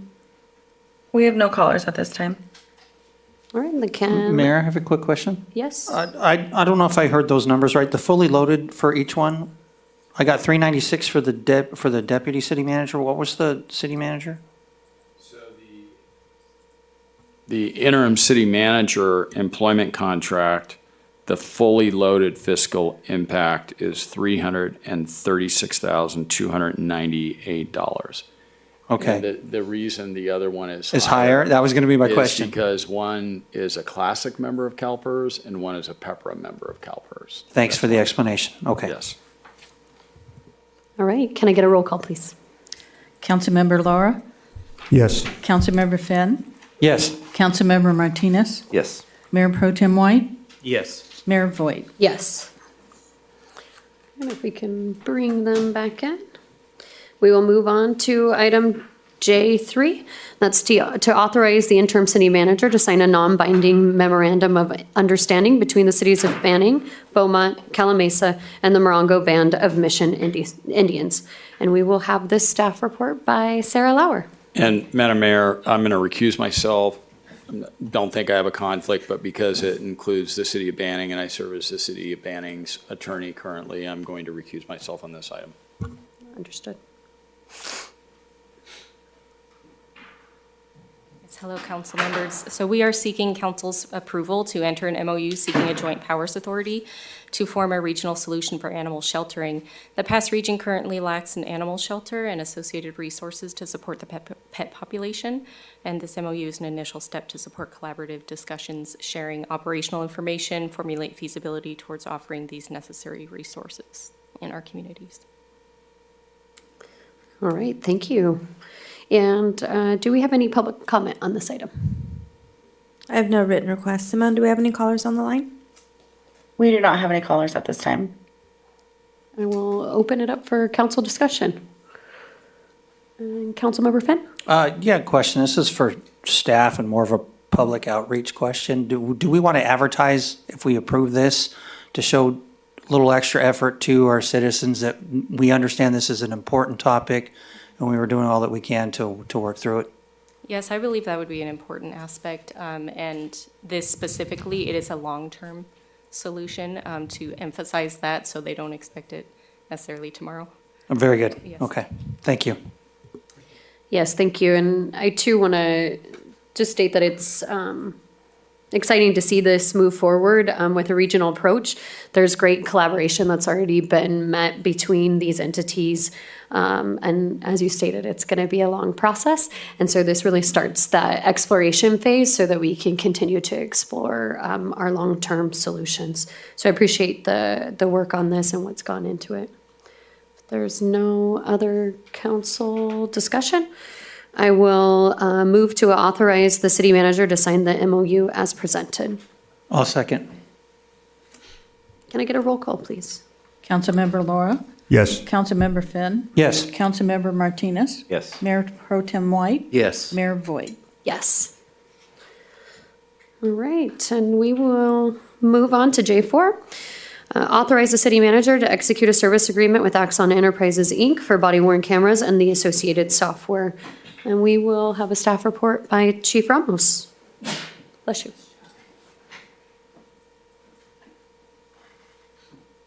Mayor, Council, good evening. The police department has had body-worn cameras since 2018. Council approved the purchase in 2017. A year later, we implemented the cameras.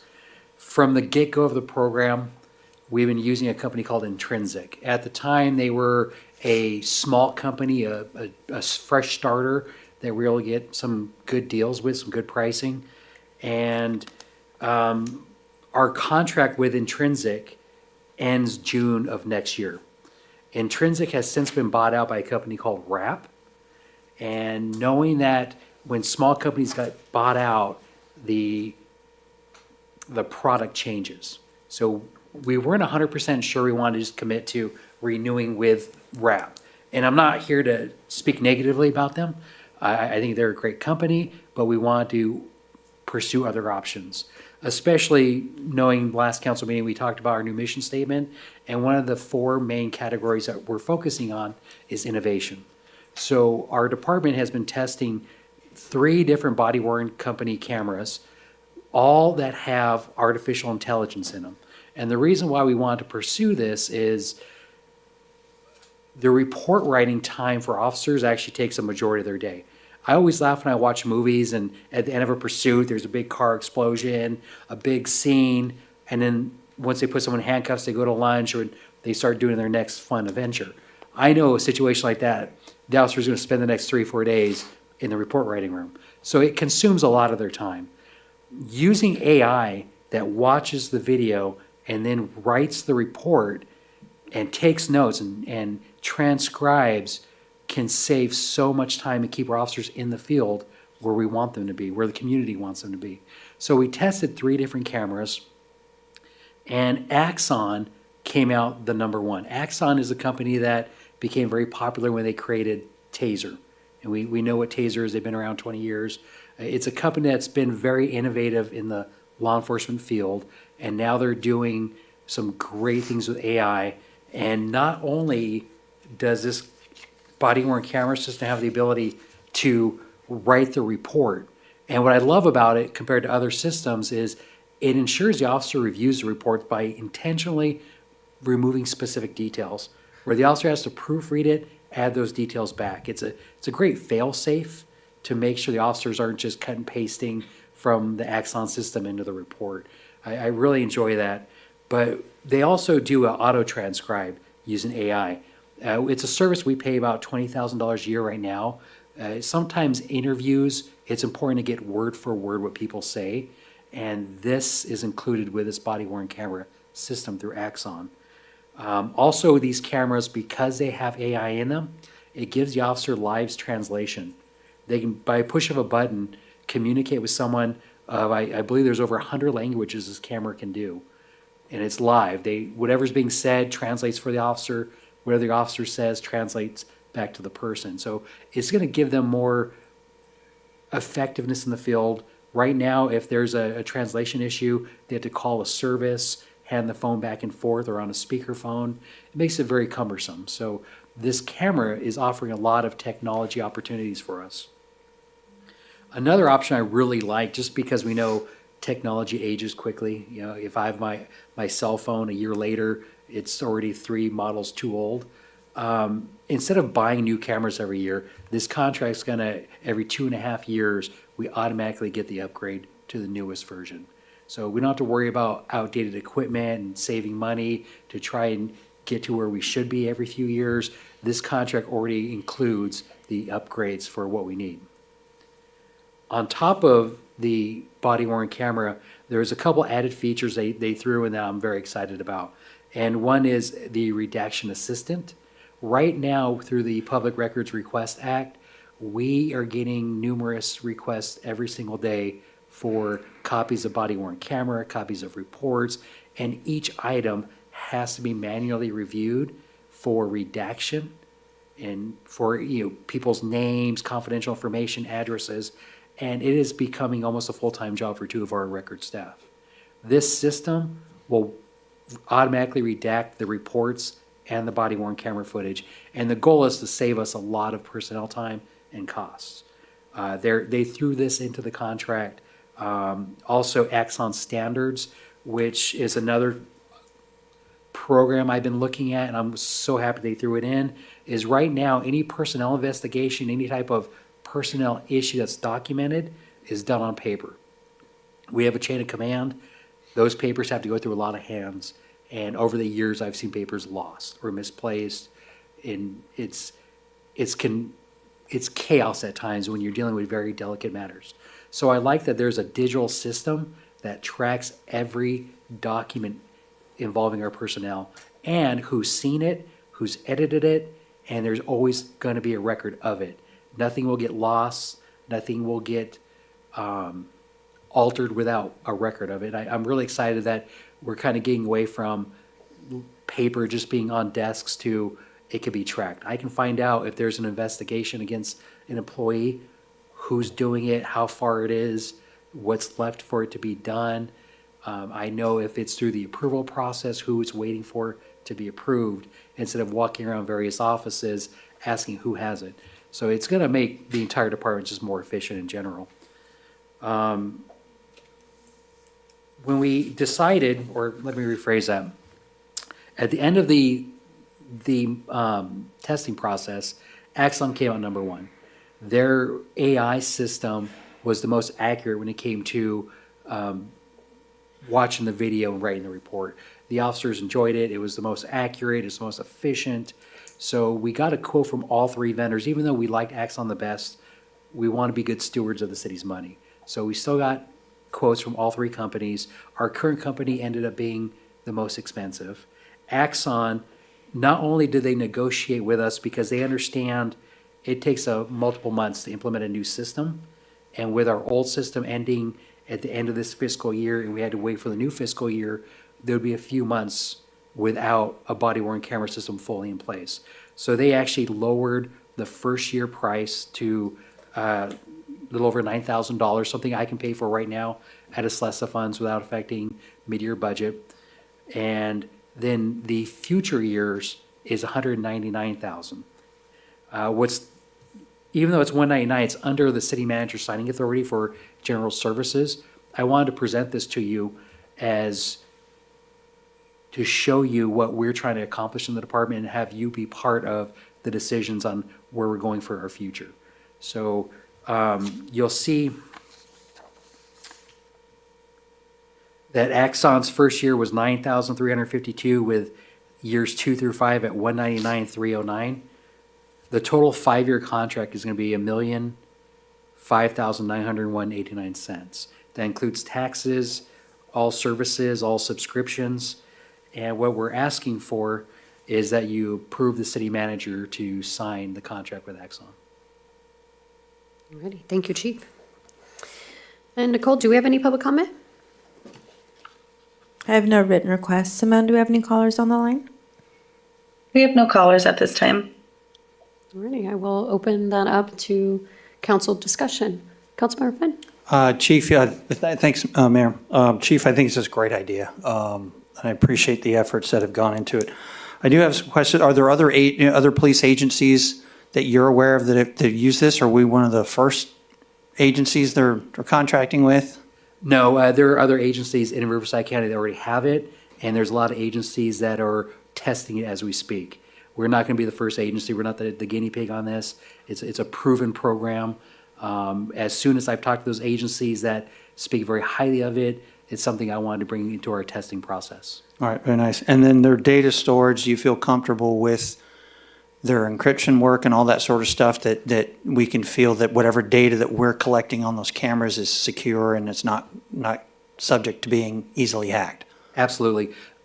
The Axon, all the data stored on evidence.com, it's actually the software that the Riverside County District Attorney's Office is going to require every law enforcement agency to use starting next year. So all these prices include Axon's evidence.com program in these quotes. So it's a system that the District Attorney's Office trusts. It's a system that the California Department of Justice trusts. It's a system that the California Peace Officer Standards and Training trusts, because they use evidence.com to upload videos for state investigations. So it's a trusted program. They've been around a long time. We've been using a limited version of it using our TASER cameras from the past, but it meets military grade security. It is a secure system, and I trust it. All right, very good. Thank you. All right, Councilmember Martinez. No, well, thank you, Mayor. A couple of questions. And I'm excited as well, and I'm excited for you. I think this is a great opportunity to move forward and be innovative. Question, I don't see, and I don't foresee any problem, but I don't see any termination clause. So would it be a 5-year commitment that we're investing? I didn't look in the contract for a termination clause specifically, but it is a 5-year commitment with, we have to make an effort to sign a new agreement. It doesn't auto-renew. Okay. And does Axon have any liability for error of their program when it comes to translation, or is it still up to the individual officer to review the report, the footage, the redactions, and so forth? The responsibility to make sure the accuracy is there is on the officer. It's still on the officer, Yes. okay. All right, that's all. Thank you, Mayor. Thank you, Chief. All right, I too think that this is an exciting opportunity. I know working in the medical field and working with the public, that translation is a huge hindrance at times. And so this added benefit at the fingertips is incredible. And I know that it'll be revolutionary for you guys as well. And anything that I can see implementing standardization and efficiency is always welcome. That's what I work on daily, and so I appreciate that. And adding technology, that's what we're built on, is innovation. And so I love to see that as well. So thank you for bringing that forward. Thank you. All right, I'll entertain a motion. Mayor, if I may, I'll make a motion. So I move that we approve the 5-year service agreement with Axon Enterprises, Inc. for body-worn cameras and associated technologies, and authorize the city manager to sign and execute the service agreement. I'll second. Get a roll call, please. Councilmember Laura, Yes. Councilmember Finn, Yes. Councilmember Martinez. Yes. Mayor Pro Tem White, Yes. Mayor Voigt. Yes. That will take us to our second to last action item. Potrero Interchange, conservation and deposit agreements. Consideration of a conservation service and deposit agreements to address Phase 2 of the construction of the State Route 60 Potrero Boulevard Interchange project. Staff report by Mr. Vestal. All right, thank you, Mayor. Congratulations. Thank you. So this item is in regards to Potrero Interchange Phase 2 ramps. The project, when constructed, will impact approximately a half acre of stream bed habitat. The California Department of Fish and Wildlife and also the Santa Ana Regional Water Quality Control Board has governed this project to have a 2-to-1 mitigation ratio, wherein the city has to mitigate approximately 1 acre of similar habitat. The biologist for this project has identified the Inland Empire Resource Conservation District, the Holmes property. It is not in the city of Beaumont, however, it is an adjacent property, to provide the mitigation services. The staff report does have additional information, also a location of that mitigation area. Similar to other projects,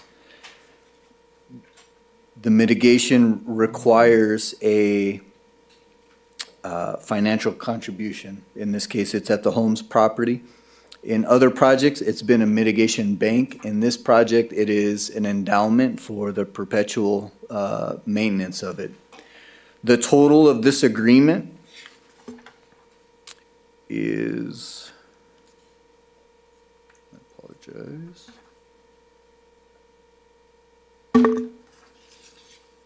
$260,000. $286,900. It's broken up into a few different items. The first is an enhanced work estimate of approximately $106,000. This is where, in the course of 5 years or less, that cost will allow the Inland Empire Resource Conservation District to pull weeds, make sure that the habitat area is suitable and optimum for maintenance in perpetuity. Next comes the endowment. The endowment for this is roughly $154,000. That will provide a means for this organization to maintain that same land kind of in perpetuity. Also included in this item is a request for 10% contingency for both of those items. That's because these are estimates. We're hoping that they are the exact number, however, they're subject to change. And also in the staff report is a request for a deposit agreement. It is not in addition to the amount I previously quoted, it is off the top. So the enhancement work is $106,000. The initial $10,000 will be for the deposit. And they'll bill against that while we finalize this agreement. It's just their process. With that, that concludes my presentation. Staff is available for any questions. Thank you, Mr. Bestel. And do we have any public comment? I have no written requests. Simone, do we have any callers on the line? We have no callers at this time. All right, I will open this up for council discussion. Councilmember Martinez. Yeah, thank you, Mayor. Just to remind me, so the cost of 106 is coming out of the Public Works operating budget. So was that already factored in your budget? No, fortunately, we've had some savings on some of the plan check services we've had, so it is available. It wasn't accounted for. The reason it's coming out of that budget is the CIP fund does not have enough at the current state to cover the total amount. Okay, and that was my next question, is there was short something somewhere, and that's where it was. Okay. And then in perpetuity, is there an amount that's an annual number that we're paying? Because I got a little lost in what that meant. So we're paying up front, we're getting everything fixed, and then we're paying yearly cost? No, so it's a one-time fee. This is the estimate of that fee. I do assume it will be the exact amount. However, we need to finalize it. The endowment allows them to invest, I believe. Invest and then use the proceeds of that investment to maintain it in perpetuity. The city will not be obligated to provide any additional funds. That's my question. Okay, that'll work. Thank you. Anything else? If there are no further discussion, I'll move that we approve the recommended action. I'll second. Can I get a roll call? Councilmember Laura? Yes. Councilmember Finn? Yes. Councilmember Martinez? Yes. Mayor Pro Tem White? Yes. Mayor Voigt? Yes. We'll move on to our last action item, J6, appointment of 2 council members to a public information ad hoc committee. And for this staff report, we'll have Ms. Eustachian. Thank you. Good evening, Mayor, Council. In response to potential reductions in city revenues, the city engaged Grassroots Lab to prepare a revenue outlook and analyze available fiscal options. The project has now advanced to Phase 2, which focuses on public information campaign to educate residents on key fiscal issues. This phase includes developing digital and print outreach materials, conducting a community survey, and if desired, organizing community meetings or town hall events. So To ensure that this work proceeds effectively and remains aligned with council priorities, staff recommend establishing an ad hoc committee to provide ongoing feedback, participate in regular briefings, and support timely check-ins throughout the process. With that, I'm available for any questions you have. All right, thank you. And do we have any public comment on this item? I have no written requests. Simone, do we have any callers on the line? We have no callers at this time. All right. I will move to council discussion. Mayor Pro Tem White? Sure, thank you, Mayor. What is the cost of moving forward on this? The cost of the ad hoc committee? Of continuing to move forward on this. I guess let me reverse my questions. So the first question should have been, are we still under the threat of revenue decreases? They have not moved that forward, but it is still kind of lying low in legislation. But the threat is still out there. I will say in future fiscal forecast, we need to evaluate getting more revenue due to deficits and other needs and priorities of the city. So the revenue outlook and stages is a necessary component to keep the city fiscally stable. The reason I ask that is my comments and discussion with Mr. Bush after that meeting where we had this discussion was that if the warehouse measure the fulfillment center sales tax arrangement did not change, that we are plenty good right now. We don't need to consider raising a sales tax. So my question is, the second question is, how much are we going to continue to pay for this when we may, at this point, not be under threat of losing the revenue? There are other priorities that would potentially need additional revenue. That includes a new police station facility, as well as some other future things that we have been looking at. And so the discussion was, how's that going to be paid for? So looking at that and going through this process is a piece of that component. Okay, so I'll ask my second question again. What is the cost of moving forward on this? We engaged Grassroots Lab for their phase 2 is a not to exceed of $69,000. How much? $69,000. Okay, thank you. Councilmember Martinez? No, I was just gonna, if there wasn't a pressing need within the next few weeks to have an ad hoc established, wanting to know if you want to just add it to your list that we're gonna be handing to you soon, and that we can have this appointed in our next meeting, because we're gonna have a whole list of stuff we're going through, and that'll give us the opportunity to look at everything that we'd like to be on, including this one perhaps. Just a thought. Let me get some of the other council members, Yeah, and sure. then we can kind of have another discussion about that. Councilmember Fenn? Yes, thanks, Mayor. So question for staff is what staff members would be present at these meetings, and then how often do you think that we would meet?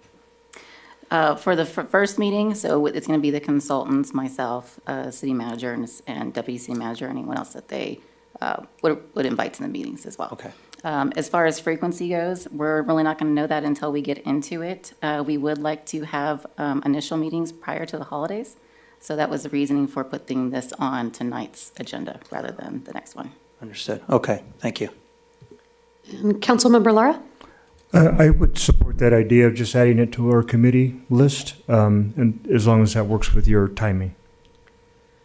Can I comment before you say? So she just indicated that we need this would like to get started on this before the holidays. I don't see how doing the committee assignments is going to get the time ready before the holidays, because it's 2 weeks from now, and I'm sure that there's 2 council members here who would welcome being on this. Yeah, I think we can, my suggestion is that we move forward with assigning them here. I understand that, but I think with the pressing timeframe that it makes sense that we move forward with that. Councilmember Martinez, did you have anything? No, that's fine. It was just a suggestion. Yeah. We can do it tonight too if we Yeah. want to. I think it will need to be added to the list regardless. And we will keep those the same uphold whatever we have today. Do we have any suggestions? To me, this seems like this is going to be engagement back and forth with the consultants, and then looking at potential strategies and education moving forward. I'm happy to offer myself up for this one. I can also assist. Unless there's somebody else who'd like to do it in favor of myself. Did you volunteer? Yeah. Oh, okay. Well, there you go. I'll leave it to the volunteers. Yeah, that's fine. I'll support that. All right.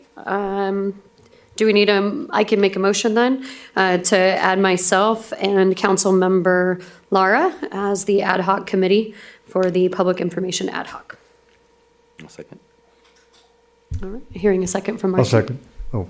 Did you Somebody- say? Yeah, I did. Okay. I was under my breath. I'll second. Councilmember Martinez, can I get a roll call, please?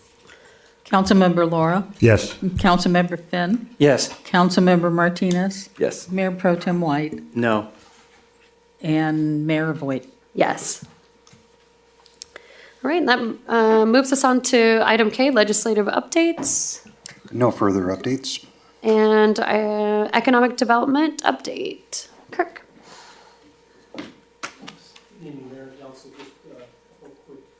Sorry, thank you, Carrie. A couple of quick points. Next week, all day Monday and Tuesday, our consultant for our Economic Development Strategic Plan update will be in town. And we have a series of meetings, and I believe some of you have committed to Mr. White, I think, and others to attend those. We'll have all of those occurring at the Biz Hub building, which is nice. Be a series of meetings with different industry groups and employers and so forth. And then also wanted to share some, even though it's December, we are already in the process of planning ICSC for Vegas next May. And I appreciate Julie's great help in starting to pull things together, including she was able to secure for us a very, very strategically located booth location in the Central Hall next year. Okay. South Hall is great and we had plenty of traffic, but we will be in the Central Hall, which is really the core nerve center of the whole show. We picked that space in part because it's going to be very close to Regency centers. And as we continue to work with them on their project and they continue to try and attract certain tenants, having that sort of proximity where a potential tenant can meet with us and meet with them, or we can meet together collaboratively, may prove to be helpful. So we're very excited about that. I've never worked for a municipality that we were able to get a booth in that great of a location. And that's all I have for you. Thank you. Wonderful that we were able to secure that. Mayor Pro Tem White, did you have? Yeah, I got an email just recently yesterday, just very recent, that they're taking hotel reservations for the ones closest to the center. So I think we should get on it. Shannon is already on it, and Okay. we have secured reservations, my understanding. I think we're all set. Perfect, thank you. Alrighty, excellent. We'll move on to the city treasurer report. Seeing none, we'll go to the city clerk. All right.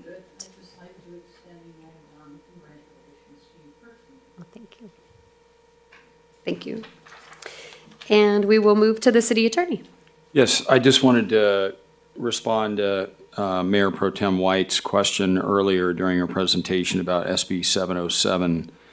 So I think the question was, how is that going to affect us? How is it going to apply to us? I actually did report on SB 707 previously during city attorney report at a prior meeting. But just briefly, in response to that question, the most significant changes under the Brown Act that 707 imposes will be to eligible legislative bodies, and they are defined as cities with a city council with a city population of 30,000 or more. So it will apply to us. The changes will apply to us. And most of the significant changes have to be dealt with by July 1, 2026. There are some changes that are going to be effective on January, but the most significant ones are going to be July. So. And we will move to the city manager report.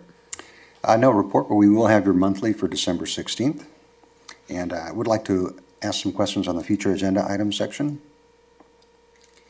So on that item, I know there's been discussion with regards to how often we want to put these items on there, whether you want to see them every meeting, or there's been a suggestion of maybe doing it quarterly. And also the identification of future versus which actual month. Some of these items we've had on there for quite some time. But of course, we want to make sure that we keep you updated on them, that we do not forget about them. So I wanted to get some direction. Sure, absolutely. Mayor Pro Tem White? My opinion would be to only have the agenda items that are scheduled to come forward in the next month or two. I don't think we need to see them every meeting. That's my personal opinion. Councilmember Martinez? Yeah, I agree. I don't think we need to see them every meeting. If one's coming to the future, like Mayor Pro Tem said, I would agree with that. If not, then, quarterly would be nice just to remind us what's on there so we don't forget what's on there and can hold everyone accountable. But yeah, on every agenda, I don't think it's necessary. Councilmember Fenn? I'm going to echo Councilmember Martinez's comments. Yeah, and I think for me, I agree. I'm okay with them coming off of here. I think it would be nice if, in any updates, potentially you could give those to us, just so that we know where we stand with regards to them. But I think in the next month is probably adequate if they're going to be in, the next 2 meetings to put those on there. That's just my thoughts on that. You good with that? All right. Very good. Well, speaking of future agenda items, do we have any?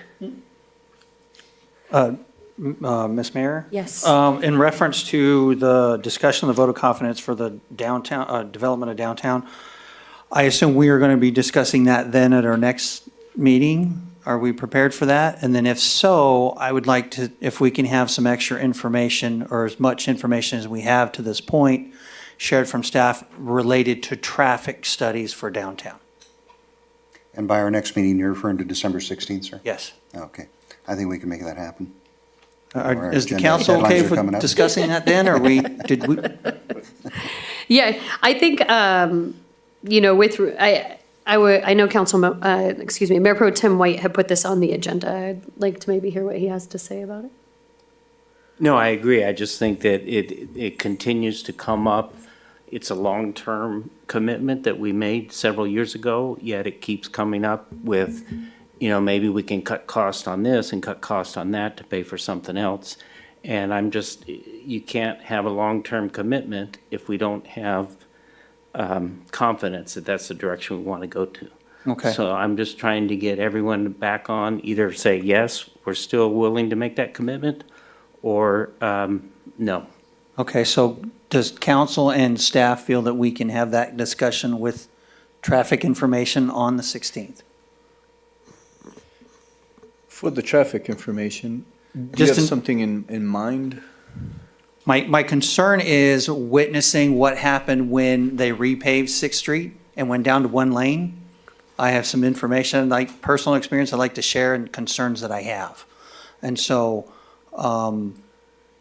as part of that discussion, I'm going to bring up traffic issues, and I just prepping staff to, if there's anything that they can find in between. I know a traffic study is not going to be done in the next 2 weeks, but just maybe be prepared to answer any questions or help counsel if needed. Sure. What I can do is record traffic volumes, maybe for the next week or so, and then be able to support those numbers. Okay, that'd be share helpful. those numbers with council. Any information would be helpful. Okay, thank you.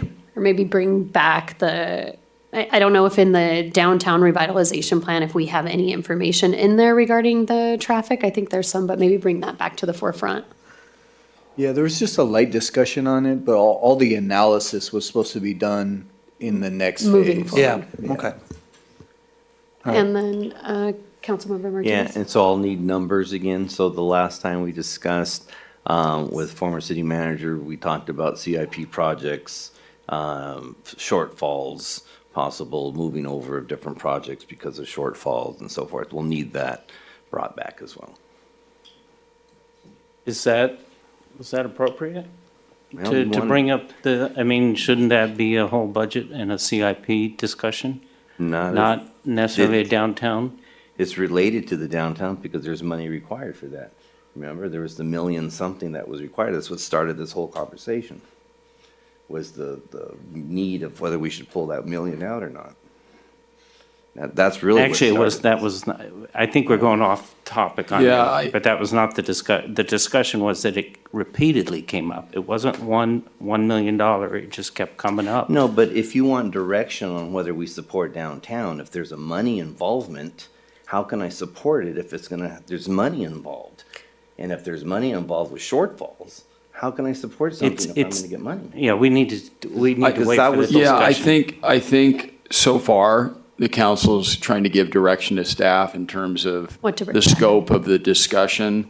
But obviously, this isn't the time to debate the merits of the issue. Perhaps you start with the presentation about the downtown, and then if you decide that you need to have an additional item put on an agenda to cover, some of the fiscal issues, you could have some follow-up meetings, but maybe starting with this first meeting as listed under future agenda items. Could I make one more request for direction to staff?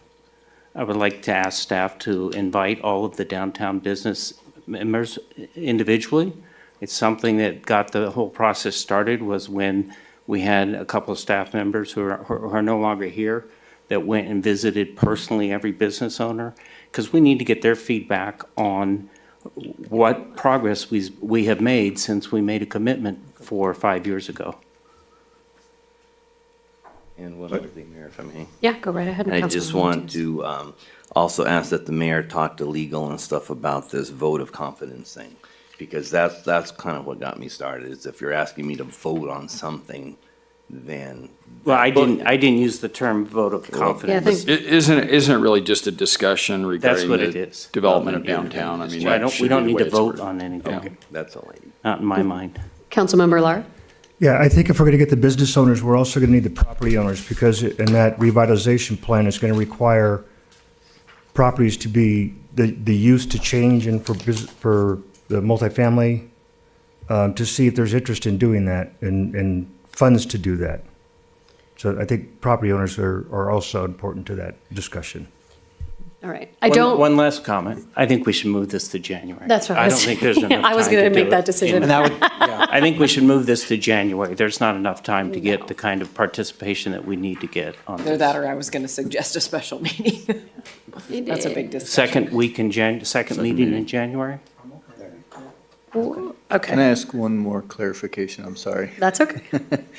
Would it benefit council to see traffic volumes from other similar designs? So I think Ukaipa has a downtown with roundabouts. Would that similar volumes of traffic or similar streets be beneficial? With me, but sure. Since I brought it up, I don't know that it'd help either, because in my opinion, 6th Street is a alternate to the freeway. And so and Ukaipa's got a great downtown, but it's Not near off the by freeway. itself. And I think this was all covered in the first discussion when we got the downtown plan and we went through that whole process. I think the whole discussion of the traffic patterns and I think that's all there. So I think if you just bring that back, that's probably going to be enough to at least see where we're going. I think we're going to need, we're going to need a special meeting on this, I think. Yeah. All right, we will work on getting that done and guiding that process. All right, we will move to council reports. And Council Member Lara, we'll start with you. Yes, Mayor, thank you. Attended the WRCOG meeting yesterday. Nothing great to report there, nothing important, I should say. November 15th, I attended a senior Thanksgiving luncheon, so thanks to Alma Fosto and the Family Service Association, who helps support and delivers the meals or provides the meals for our seniors. And then also just want to say for the city's Thanksgiving outreach, a special thanks to Heather and Chris Harwood, who did a lot of the cooking. Thanks to Beaumont City staff and the volunteers for prepping everything. It was a lot of fun, and I think 110 meals maybe were delivered. So it's it's a great program, and I appreciate being able to attend every year. Thank you, Mayor. Excellent. Council Member Finn. Yes, thank you, Mayor. On November 20th, I attended the Riverside Transit Agency's board meeting. And in that meeting, the Board of Directors approved a new Rider Code of Conduct. They also reviewed their audit, which they also received an unmodified clean opinion, so that agency is being run well. And there was a CEO performance evaluation and contract amendment, and the board is quite happy with their CEO, Kristen Warsinski, and she's doing a good job running that agency. And as part of their planning effort, RTA is planning the next 10 years of transit improvements, and they want to hear from the public. There's some virtual meetings, Wednesday, December 10th at 6 p.m., Saturday, December 13th at 10 a.m., and Tuesday, December 16th at 12 p.m. And the website that you would want to go to is ourvisionforwardrta.com. And so you can always look up Riverside Transit Agency and find their website and find it that way. I also, as an alternate, attended Riverside County Transportation Commission's Western Riverside County Programs and Projects Committee. It's a mouthful. And in that, what they do is they review as a committee and then make recommendations for approval for the general commission. And in that were two topics related to Beaumont, and that was the Potrero Phase 2 ramps to award the construction contract to Ames Construction, and also the Pennsylvania grade crossing, which this will be familiar to us recently, is that it's to approve the cooperative agreement with the City of Beaumont and the agreement with HDR Engineering.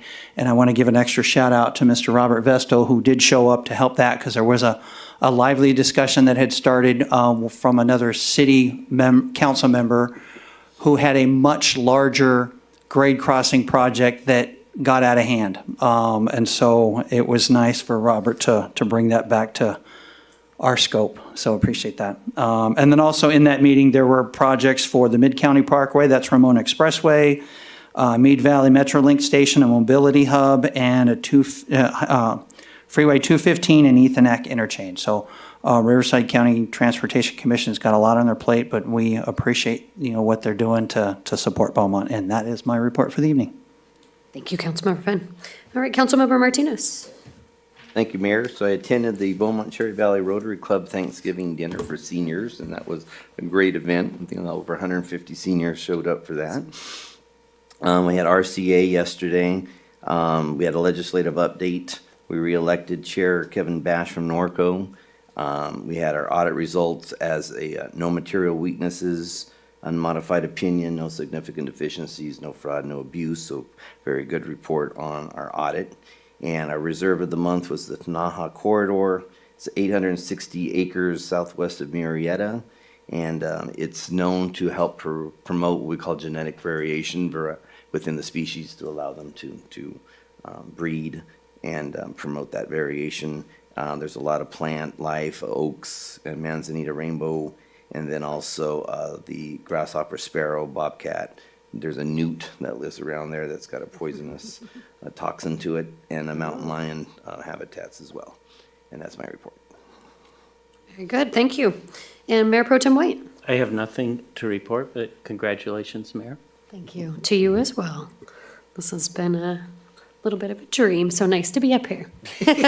Sitting in this seat, so exciting. As for me, the only thing that I forgot to mention last meeting was at our collaborative, a little piece of information about the library. The library is currently under construction. However, they have expanded to not only pickup, but also a delivery service to your home. So if you have books that you would like to read, they are willing to bring them and deliver them to your home. So I wanted to get that out to the public because I think that that is a very, very neat process for sure. And then I too attended the staff held Thanksgiving meal delivery, and it is always fun to put those together. So thank you to the staff that did that, and nice to see those residents. I did the same route this year and got to see some familiar faces, so that was exciting as well. And then lastly, just December 13th, we have the Blizzard Bash and the Holiday Light Parade at 8 p.m., so don't forget about those. And I will adjourn this meeting at 8:13. Hey, good job. Yay! Pro. Natural.